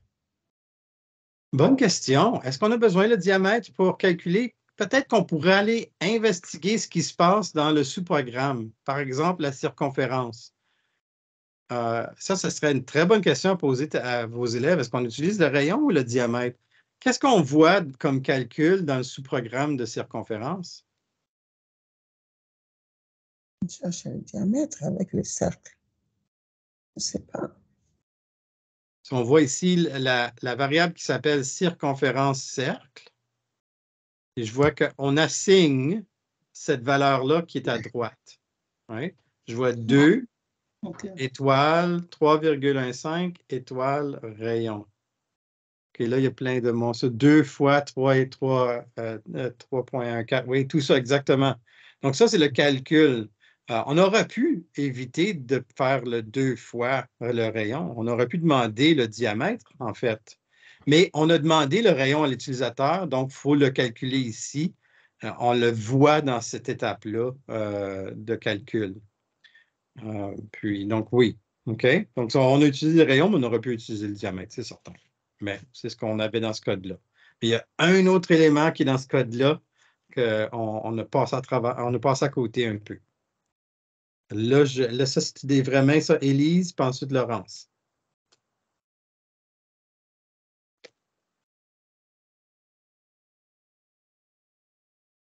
Élise, si tu nous parles, tu es en sourdine. Non, tu ne veux pas parler? OK, bon, Laurence. Oui, je ne sais pas trop, je m'interroge. Le répéter 5 fois, là, ça c'est quoi? Qu'est-ce qu'on répète 5 fois? Oui, exactement. Qu'est-ce qu'on répète 5 fois? Est-ce qu'il y a quelqu'un qui peut aider Laurence à figurer qu'est-ce qu'on répète 5 fois? Jennifer. On va mettre dans une boucle les 5 lignes. Exécuter le sous-programme trouve circonférence. Exécuter le sous-programme trouve R. Résultat rayon. Résultat circonférence. Résultat R10. On met ça dans une boucle et la boucle va répéter 5 fois. OK. Puis qu'est-ce qui arrive à la dernière ligne ici? Ou en tout cas, vous exécutez les deux exécutés. Excuse, les deux exécutés dans la boucle. Après ça, tu vas avoir les réponses. Il va te donner le rayon, la circonférence puis l'air. Puis en fait, la dernière ligne, c'est la clé de ce qui se passe dans cette boucle-là qui est répétée 5 fois.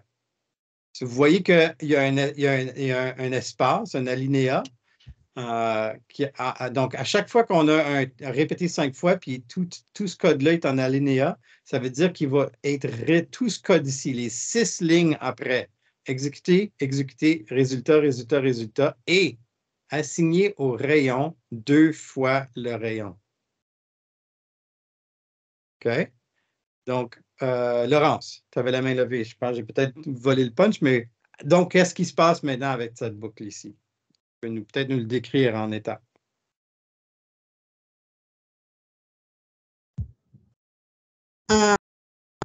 Est-ce que la question m'est posée? Ben, j'ai vu ta main, je voulais juste pas... C'est moi qui venais de demander, de poser la question. Parce que c'est toi, je voyais pardon. répéter 5 fois. J'ai essayé de d'analyser la suite du programme pour essayer de comprendre que je ne comprenais pas. C'est pourquoi j'ai posé la question de savoir qu'est-ce qu'on répète 5 fois. OK, donc on voit qu'il y a un espace. Et là, on va répéter toutes ces 6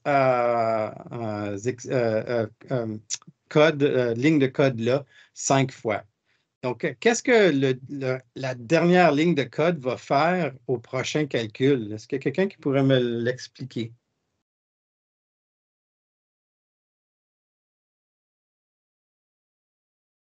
Vas-y, Chantal. Je ne sais pas si j'ai raison, là, mais est-ce que c'est le diamètre? Intéressant, hein, parce qu'on voit le 2 fois rayon, right? Oui. OK. Donc, on va y aller étape par étape, OK? Donc, on va commencer le programme. Est-ce que je peux essayer? Vas-y, Laurent, vas-y. Oui. Parce que quand je vois à la fin, on a le rayon égal 2 fois rayon. C'est comme le premier rayon qui a été entré par l'utilisateur, c'est ça qui va être multiplié. C'est comme s'il y a comme un calcul exponentiel. Au départ, c'est comme si le cercle augmente au fur et à mesure. Et à chaque fois, on répète, on va calculer cela. Je pense que la boucle répétée 5 fois, c'était pour dire, tu vas calculer la valeur de la circonférence et de l'aire du premier disque. Puis, au prochain, ça va répéter, mais le prochain calcul, le rayon initial va être multiplié par 2. Et là, c'est un plus grand cercle et ainsi de suite jusqu'à 5 fois. Je ne sais pas si... Laurence, tu l'as comme eu direct sur le nez. C'est exactement, j'aurais pas pu l'expliquer mieux que ça.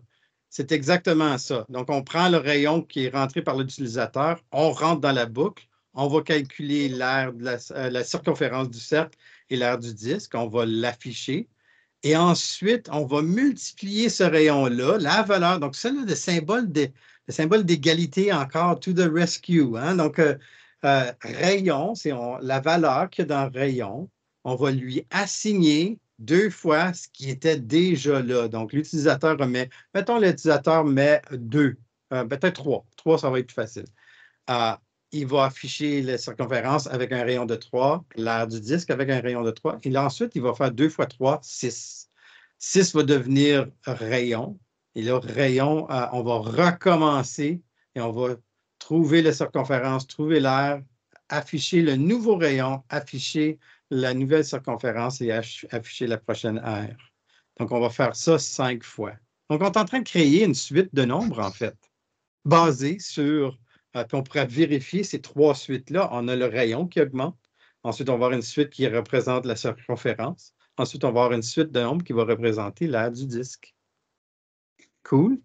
Est-ce que ça a de l'air, ça? On ne va pas le coder, mais je vais au moins vous montrer le code parce que je l'ai déjà fait. Il est ici dans mes petits codes, dans mes projets. Variable, suite décroissant. Ouais. Oh, c'est celui-là. Circonférence l'aire. Voir à l'intérieur.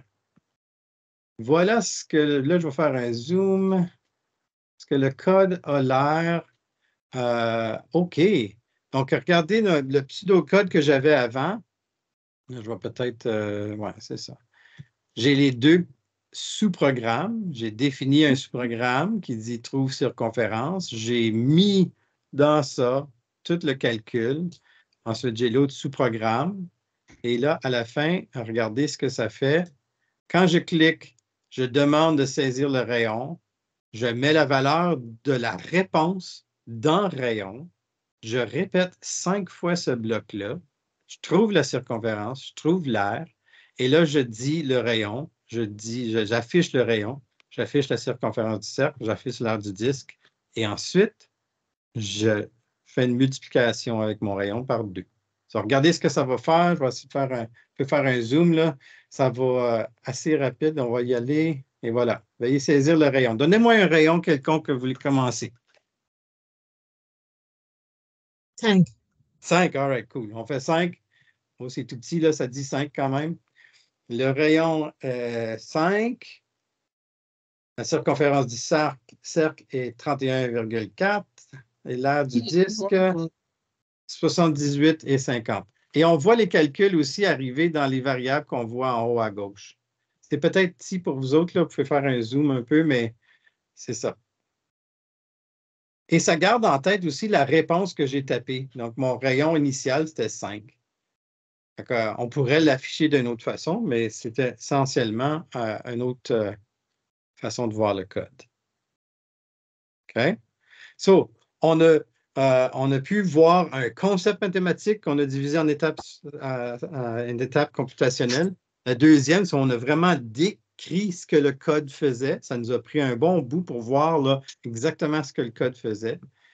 Et puis, là, il est en train d'encore calculer le dernier. Là. Il le fait 5 fois là, du 10, qu'on est rendu pas mal haut, là, avec 5. 20 000. Oui, donc c'est très exponentiel, comme je pense que c'est Laurence, tu disais ça. Hein? Donc, on le voit, ces suites-là. So, imaginez si on les affichait un à côté de l'autre dans une table de valeurs, ça serait très cool. Mais là, je n'ai pas rajouté ça dans mon code. OK. Ça va jusqu'à date? All right. OK, maintenant, ce qu'on pourrait faire, là, j'essaie de voir, il nous reste 15 minutes. Peut-être qu'on pourrait s'amuser à... Ça, c'est que je vais expliquer ce que j'aurais fait avec ça. Il faut que j'enlève ma barre de là. So, je vais essayer de faire... je vais juste le mettre en plein écran, activer mode plein écran, et voilà. Oups. Oh. OK. All right. Ça ici, ce serait donc de modifier le pseudocode. On pourrait le regarder, l'analyser, le lire. Puis, en 8e année, on pourrait faire ça. Là, on parle d'un cylindre. Et puis, ce programme-là calcule le volume du cylindre. Et puis, on pourrait modifier ce code-là pour qu'il puisse faire le calcul de l'air. OK? Donc, ça pourrait se faire. On pourrait changer des lignes de code pour le faire. Mais je vais tout de suite, parce qu'il me reste, il reste quand même un peu de temps, mais j'aimerais ça qu'on plonge un peu dans la création, puis qu'on le fasse soit ensemble ou à votre propre rythme, c'est à vous. On va essayer de faire le dernier. Là, voici un problème mathématique qu'on va transformer en codage pour pouvoir nous aider à répondre. Je vous laisse à peu près 2 minutes juste pour lire le problème.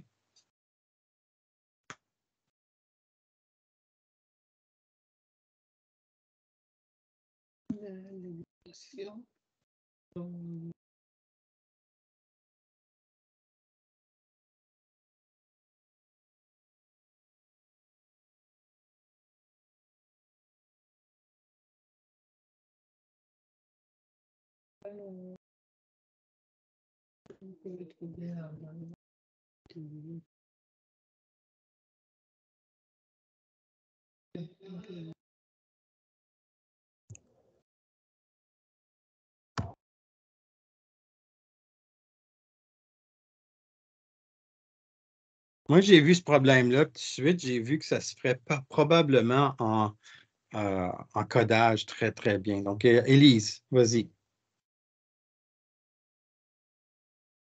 Tu ne veux pas. OK, c'est bon. Y a-t-il d'autres personnes qui peuvent voir ce qu'on pourrait faire en codage avec cette question-là? Évidemment, il y a de l'information qui est propre à l'enseignant, là, mais c'est une situation qui serait très intéressante à poser aux élèves.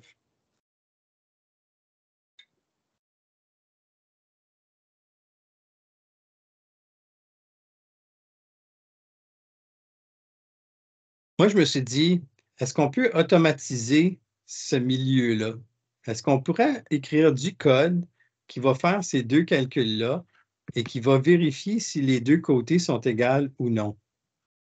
Puis peut-être que je pourrais même poser à l'utilisateur de proposer des valeurs aléatoires ou peut-être qu'il peut faire une devinette.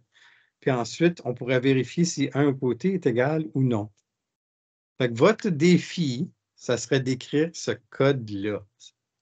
Fait que on peut opter de différentes façons. Il y a peut-être un groupe qui peut se rendre directement en Scratch ou en Python, s'il y en a qui le font en Python, puis y aller direct de là.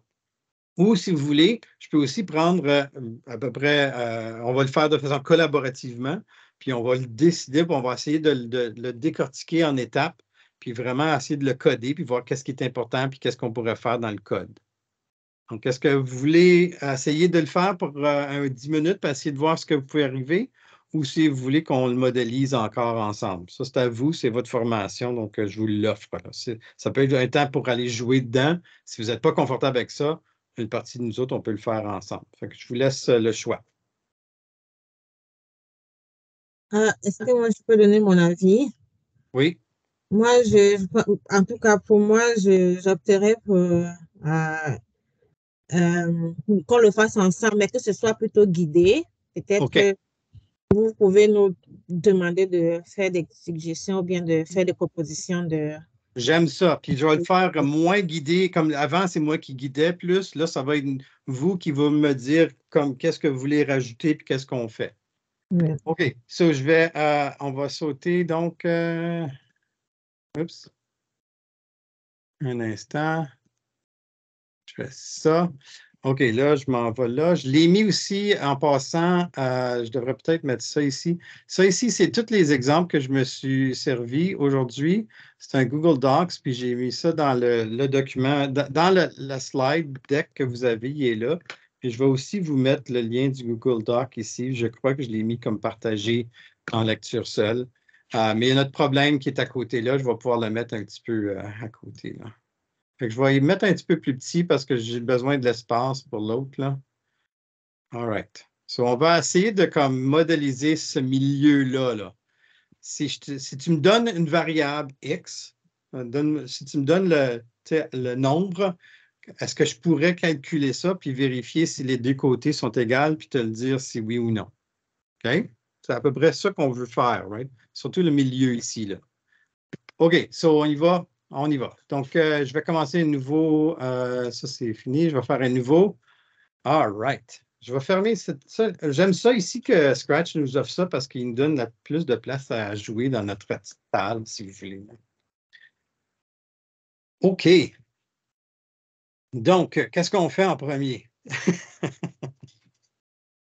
Pas évident. Ajouter la variable. Right, on a besoin des variables. Cool. So, on va aller les nommer, ces variables-là. Ouais. Qu'est-ce que vous voulez comme nom, comme variable? Puis je suis la boîte du chat aussi, s'il y en a qui veulent participer là-dedans aussi, ceux qui n'ont pas de micro ou whatever. Laurence, vas-y. Qu'on définisse la variable comme étant X. OK, on aurait besoin d'une variable X, ça c'est certain. X. OK, Ouais. excellent. On a X. Est-ce qu'on a besoin d'autres variables? Dans le sens codage, là, right? Est-ce qu'on a besoin d'autres espaces de mémoire? Ah, cool. Je vois plusieurs personnes. Marianne, oui, MG, puis MD, puis X. Cool. Oui. Donc, exactement, on aura besoin du membre gauche.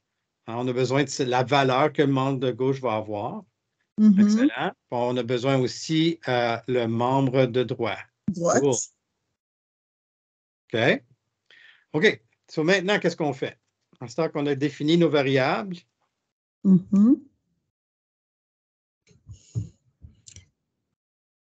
J'imagine que là, on peut, c'est l'événement, je veux dire, on peut commencer avec ça. Quand ça c'est cliqué, qu'est-ce qu'on fait? Fait que ça, c'est la première étape, là. OK, allez-y, je pense qu'il y avait un micro d'ouvert. Vas-y. C'est quoi la prochaine étape?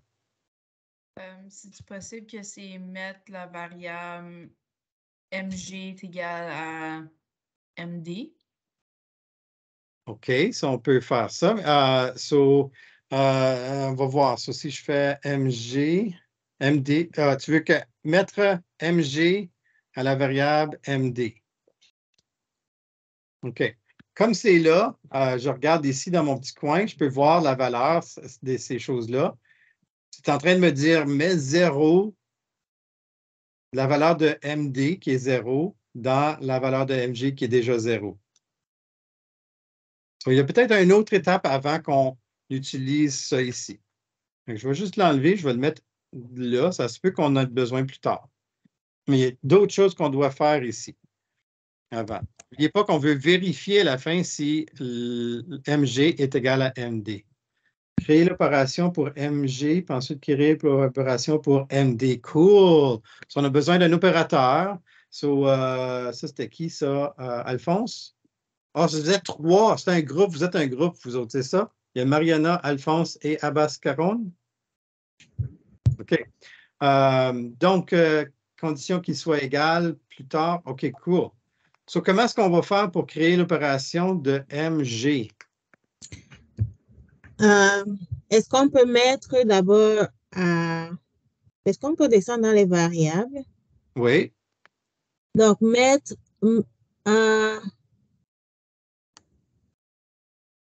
OK. C'est quoi? C'est montrer la variable? Non. Ça, Oui, c'est mettre. Ouais. Oui. Il y a aussi montrer la variable, mais mettre, il y a aussi. C'est mettre, oui. Donc, on va commencer avec Mettre mettre. la variable. OK. Laquelle? MG? MG. MG, oui. OK. MG. Oui. Qu'est-ce qu'on assigne à MG? On va assigner, je pense qu'on va utiliser les opérateurs maintenant. OK. On va assigner à ça 5. OK. 5. Oui. Moi, je suis le robot. Je suis juste en train de faire exactement ce que tu me dis. Mais comment est-ce que je fais pour ajouter ma variable de départ X? Oui, Dominique l'a dit dans le boîte du chat aussi, ça fait x5, puis ensuite ajouter 10. Donc, comment est-ce qu'on fait ça dans un bloc comme ça? C'est en faisant plusieurs différents blocs. L'ordre des opérations devient intéressant. Quel qu'on veut faire avant, puis quel qu'on veut faire après. Il y a un x5, c'est certain. Hein? On va prendre la valeur de X, puis on va faire x5. On va commencer par le fois. Puis je vais faire la valeur, ma variable X que j'ai, puis que je veux multiplier à 5. OK, là, j'ai le premier. Et là, je dois faire moins tout ce résultat-là, moins 10. J'adore la façon qu'il imbrique en Scratch parce qu'on voit très, très bien. On va avoir besoin d'une soustraction, mais ce n'est pas à l'intérieur. On veut que ce bloc-là soit... je vais faire moins 10, puis je vais faire que la multiplication soit à l'intérieur, juste là-dedans. OK, donc là, je vois que je dois faire X fois 5. Peut-être que j'aurais pu écrire 5 fois X là, pour respecter 5 fois X là. C'est peut-être mieux, hein? Peut-être que je vais faire ça. Je vais faire 5 fois X, comme je le vois dans le problème. 5 fois X, tout ça, moins 10. OK, je vais assigner ça au membre gauche. Cool. Y a-t-il quelqu'un qui veut assigner maintenant le membre droit et me dire comment faire?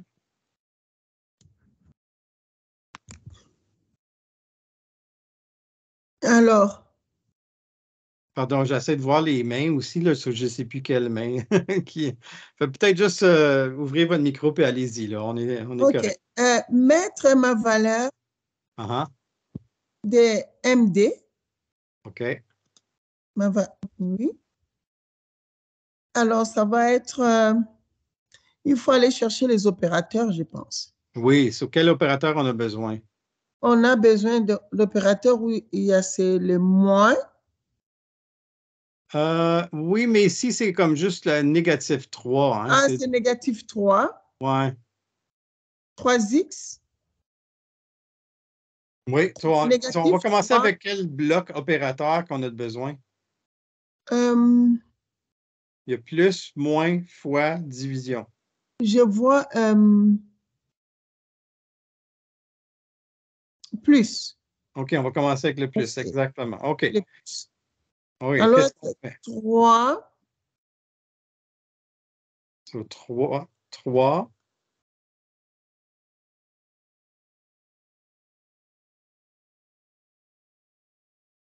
Est-ce qu'il y a quelqu'un qui peut aider Élise, peut-être, voir qu'est-ce qui se passe?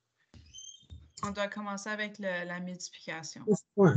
Right. So on a besoin de ces deux opérations-là, puis on sait qu'il faut imbriquer une multiplication là. On va commencer avec la multiplication. Là, Élise, qu'est-ce qu'on veut multiplier ensemble? Ce qu'on peut multiplier, est-ce que ça va être 3 plus 6? Je pense que ça va être négatif 3 que je vais multiplier à ma variable que je ne connais pas encore. Oui, négatif 3 plus 6. Moins 3 fois x. Moins 3 fois x. Puis je mets ça là. Et ensuite, je vais additionner 6 à tout ça. Oui. Vous voyez, comme encodage, ça nous force vraiment de voir, parce que quand tu vois moins 3x plus 6, c'est comme une expression.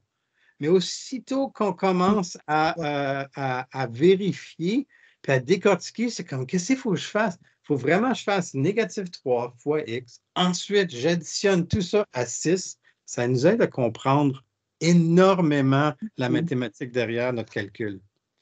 Donc, ça, je vais assigner ça à un côté droit. À droite. OK. Il nous manque peut-être quelque chose un peu avant aussi d'assigner ça parce que comme c'est là, ma valeur de x est 0. Fait que si je multiplie à ça, ça ne va pas nous donner grand-chose. Ça nous prend quelque chose d'autre là. Puis Nina, je suis confiant, il est déjà moins quart. Fait que je pense qu'on va essayer de finir ce problème-là dans les 15 minutes qui nous restent. OK? Merci. Oh my God. OK. Donc, qu'est-ce qui nous manque avant ça? Parce qu'on n'a pas de valeur de x, là. Hein? Donc, ça nous prend quelque chose là, pour faire une valeur de x. Donc, on doit mettre ma variable, changer ma variable à x. So cool, on peut faire ça exactement. Puis là, il y en a peut-être qui sont en train de penser, hey, peut-être je pourrais le faire comme par l'usager. Peut-être l'usager pourrait me donner une variable. Il y a plein d'autres façons. On va le faire à de base, mais on pourra parler d'amélioration après. So, on va donner une valeur de X, là, ça peut être n'importe quelle, on est en train de la vérifier. So, on sait laquelle fonctionne. Je vais en faire une qui ne fonctionnerait pas. OK? All right. So là, j'ai X qui est 5. Je vais mettre la valeur du côté gauche, du membre de gauche, le membre de droite calculé. Maintenant, qu'est-ce que je dois faire?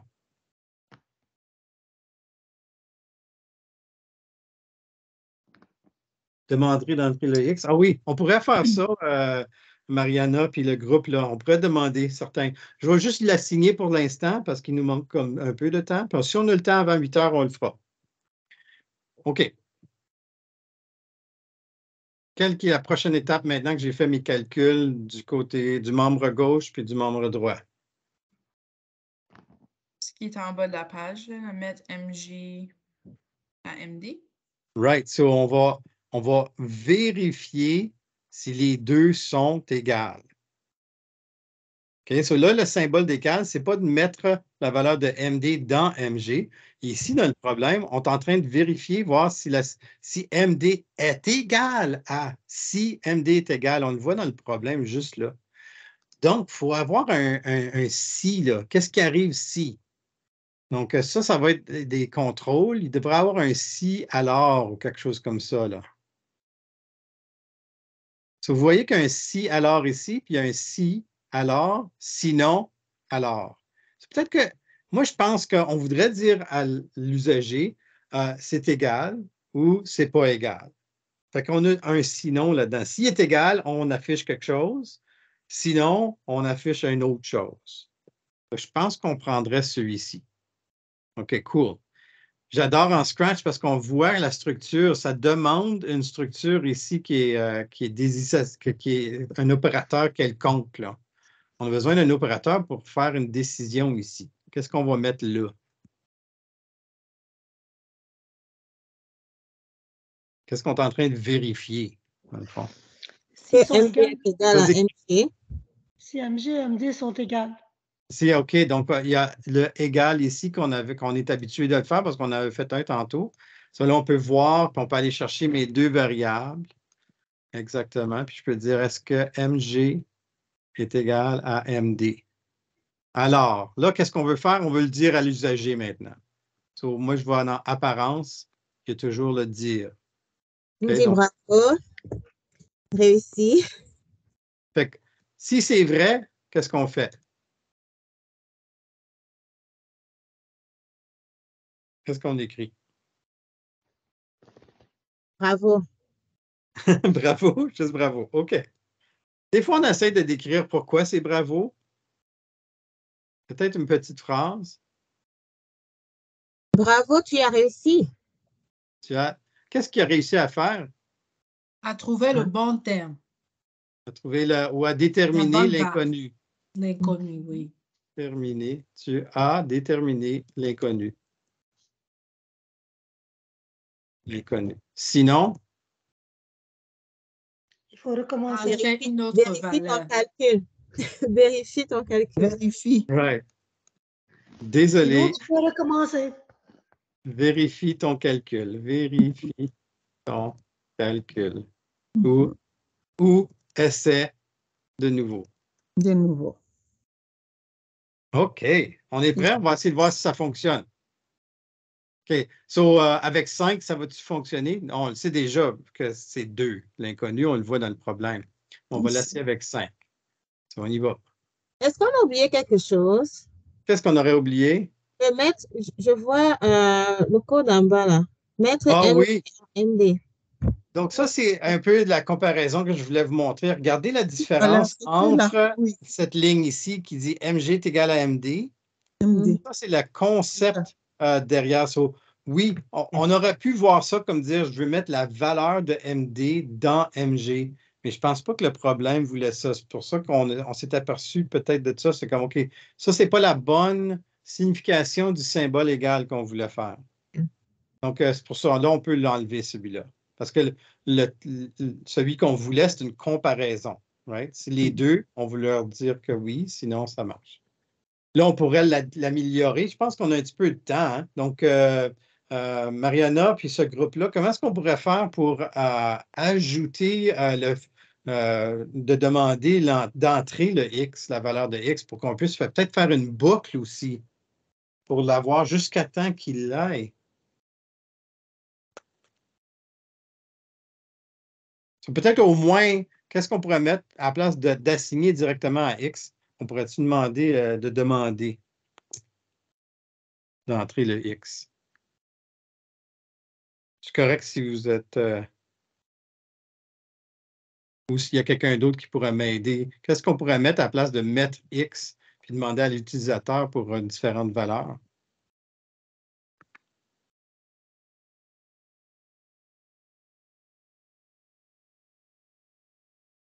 So, il y a, dans les capteurs, il y a une belle petite affaire qui dit demander quelque chose et attendre. Puis, tu peux afficher la réponse ou non. Tu peux attendre, tu peux demander quelque chose qui est simple ou tu peux aussi garder la réponse. Puis, regardez ce que ça fait dans Scratch. Ça met un espace de mémoire pour toi qui s'appelle réponse.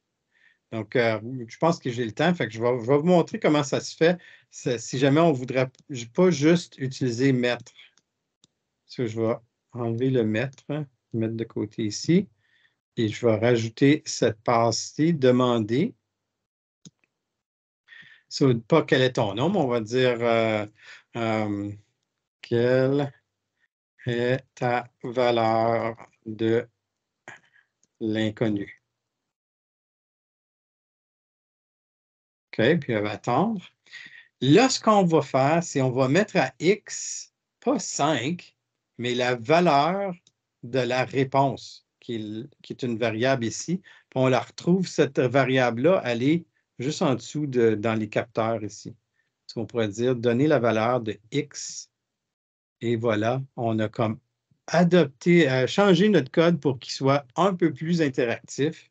So, je vais essayer, donc on va faire ça. Quelle est la valeur de l'inconnu? On va essayer 3 maintenant. On sait que ça devrait dire désolé encore. Puis je fais Enter. Désolé, vérifie ton calcul. All right, je clique encore. Je vais essayer 2. Oui, bravo, tu as déterminé l'inconnu. Excellent. Cool. So là, on pourrait peut-être même faire ça ici dans une boucle. Right? So, on pourrait faire une boucle pour, comme ça devient automatique.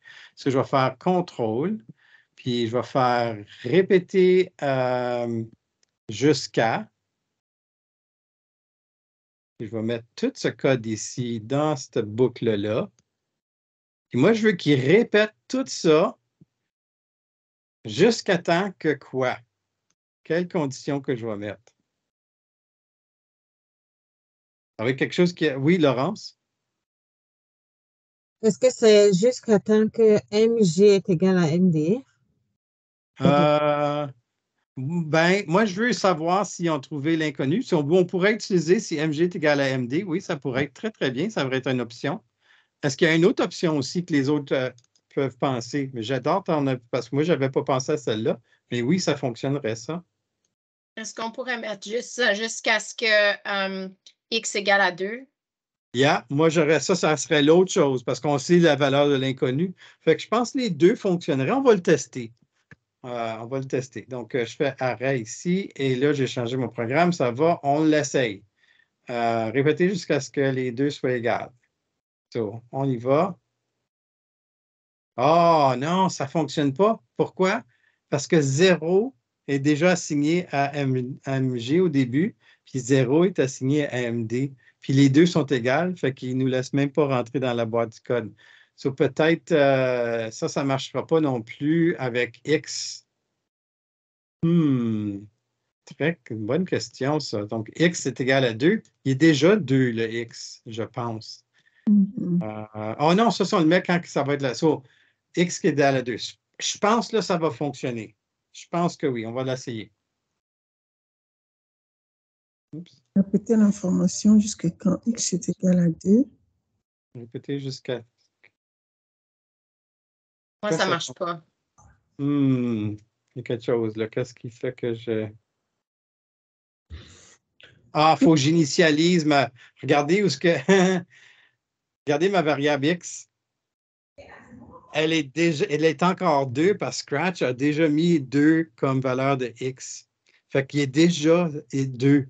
Donc, je dois initialiser au début avant de rentrer dans la base. Ça, c'est un gros problème. Pas un gros problème, c'est un gros concept. C'est d'initialiser toutes nos variables à quelque chose qui n'est pas la variable qu'on veut. Donc, on va faire mettre la variable de X à 0. Puis ça va être une qui ne fonctionne pas. Là, on va pouvoir rentrer dans la boucle au moins une fois, demander, puis assigner la valeur de X. OK? Donc, il faut faire ça quand on fait par exemple, des tableaux compteurs pour un jeu. Puis quand tu as fini de jouer, il faut avoir dans le code remettre à 0 pour qu'il puisse rejouer une deuxième fois. Exactement. Donc, ça, c'est un des concepts que vous aviez en haut sur ma liste, là, initialiser. Ça, c'est remettre à 0. C'est toute cette idée-là d'initialiser. C'est un gros concept en codage aussi, puis on oublie souvent.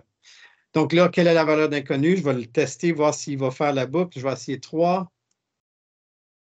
On l'a vu, je pense qu'il faudrait que j'y dise de dire ça plus longtemps. Fait que je vais changer le dire à 2 secondes, d'accord? Je vais faire ça ici. Je vais copier le texte. Je vais mettre ça ici. Puis ensuite, je vais me débarrasser de celui-là. Puis je vais faire un dire pour 2 secondes parce qu'il l'a dit, mais il l'a dit trop vite. Je vais copier ce texte-là. Je vais le mettre là. Je vais enlever cette... Oups, pas les deux. Juste celui-là. Je vais garder celui-là. Et je vais enlever celui-là. Je vais mettre celui-là dans le sinon. All right, je pense qu'on est bon. OK, so j'arrête. Je recommence. Quelle est la valeur d'inconnu? Je vais faire une erreur. Désolé, vérifie ton calcul. All right, cool. Il me redemande encore. Je vais faire 2. Ça devrait arrêter le programme maintenant. Bravo, tu as déterminé l'inconnu. Et voilà, le programme a arrêté. Yes! On a réussi, puis il est comme 3 minutes avant 8 heures, donc j'ai 3 minutes à répondre à vos questions si vous en avez d'autres. Je vais juste retourner à mon PowerPoint. Donc, ça nous met à ça ici. J'avais une autre question ici de peut-être modifier le code pour calculer le côté d'un triangle rectangle, etc. Le projet Scratch existe déjà dans celui-là. Puis, il me reste à vous dire qu'il y a des ressources. Si vous allez sur ontariomaths.support, cliquez sur English pour faire français, puis ça va tout être en français. Et il y a un espace qui est codage qui vous donne plein de leçons déjà préfaites en codage. C'est vraiment incroyable.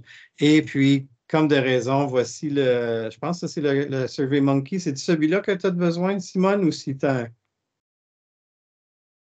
le formulaire de présence? Cool. Oui. J'ai remis le formulaire de présence juste au cas où il y a des retardataires. Donc, toutes les personnes présentes ce soir, que vous soyez inscrites au cours de QA Maths 7-8 ou à la formation des instituts divers, n'oubliez pas de remplir le formulaire de présence. Et ça ici, c'est remplir le formulaire d'appréciation, de rétroaction. de rétro. Je vous le mets dans la boîte du chat, ça va être plus facile.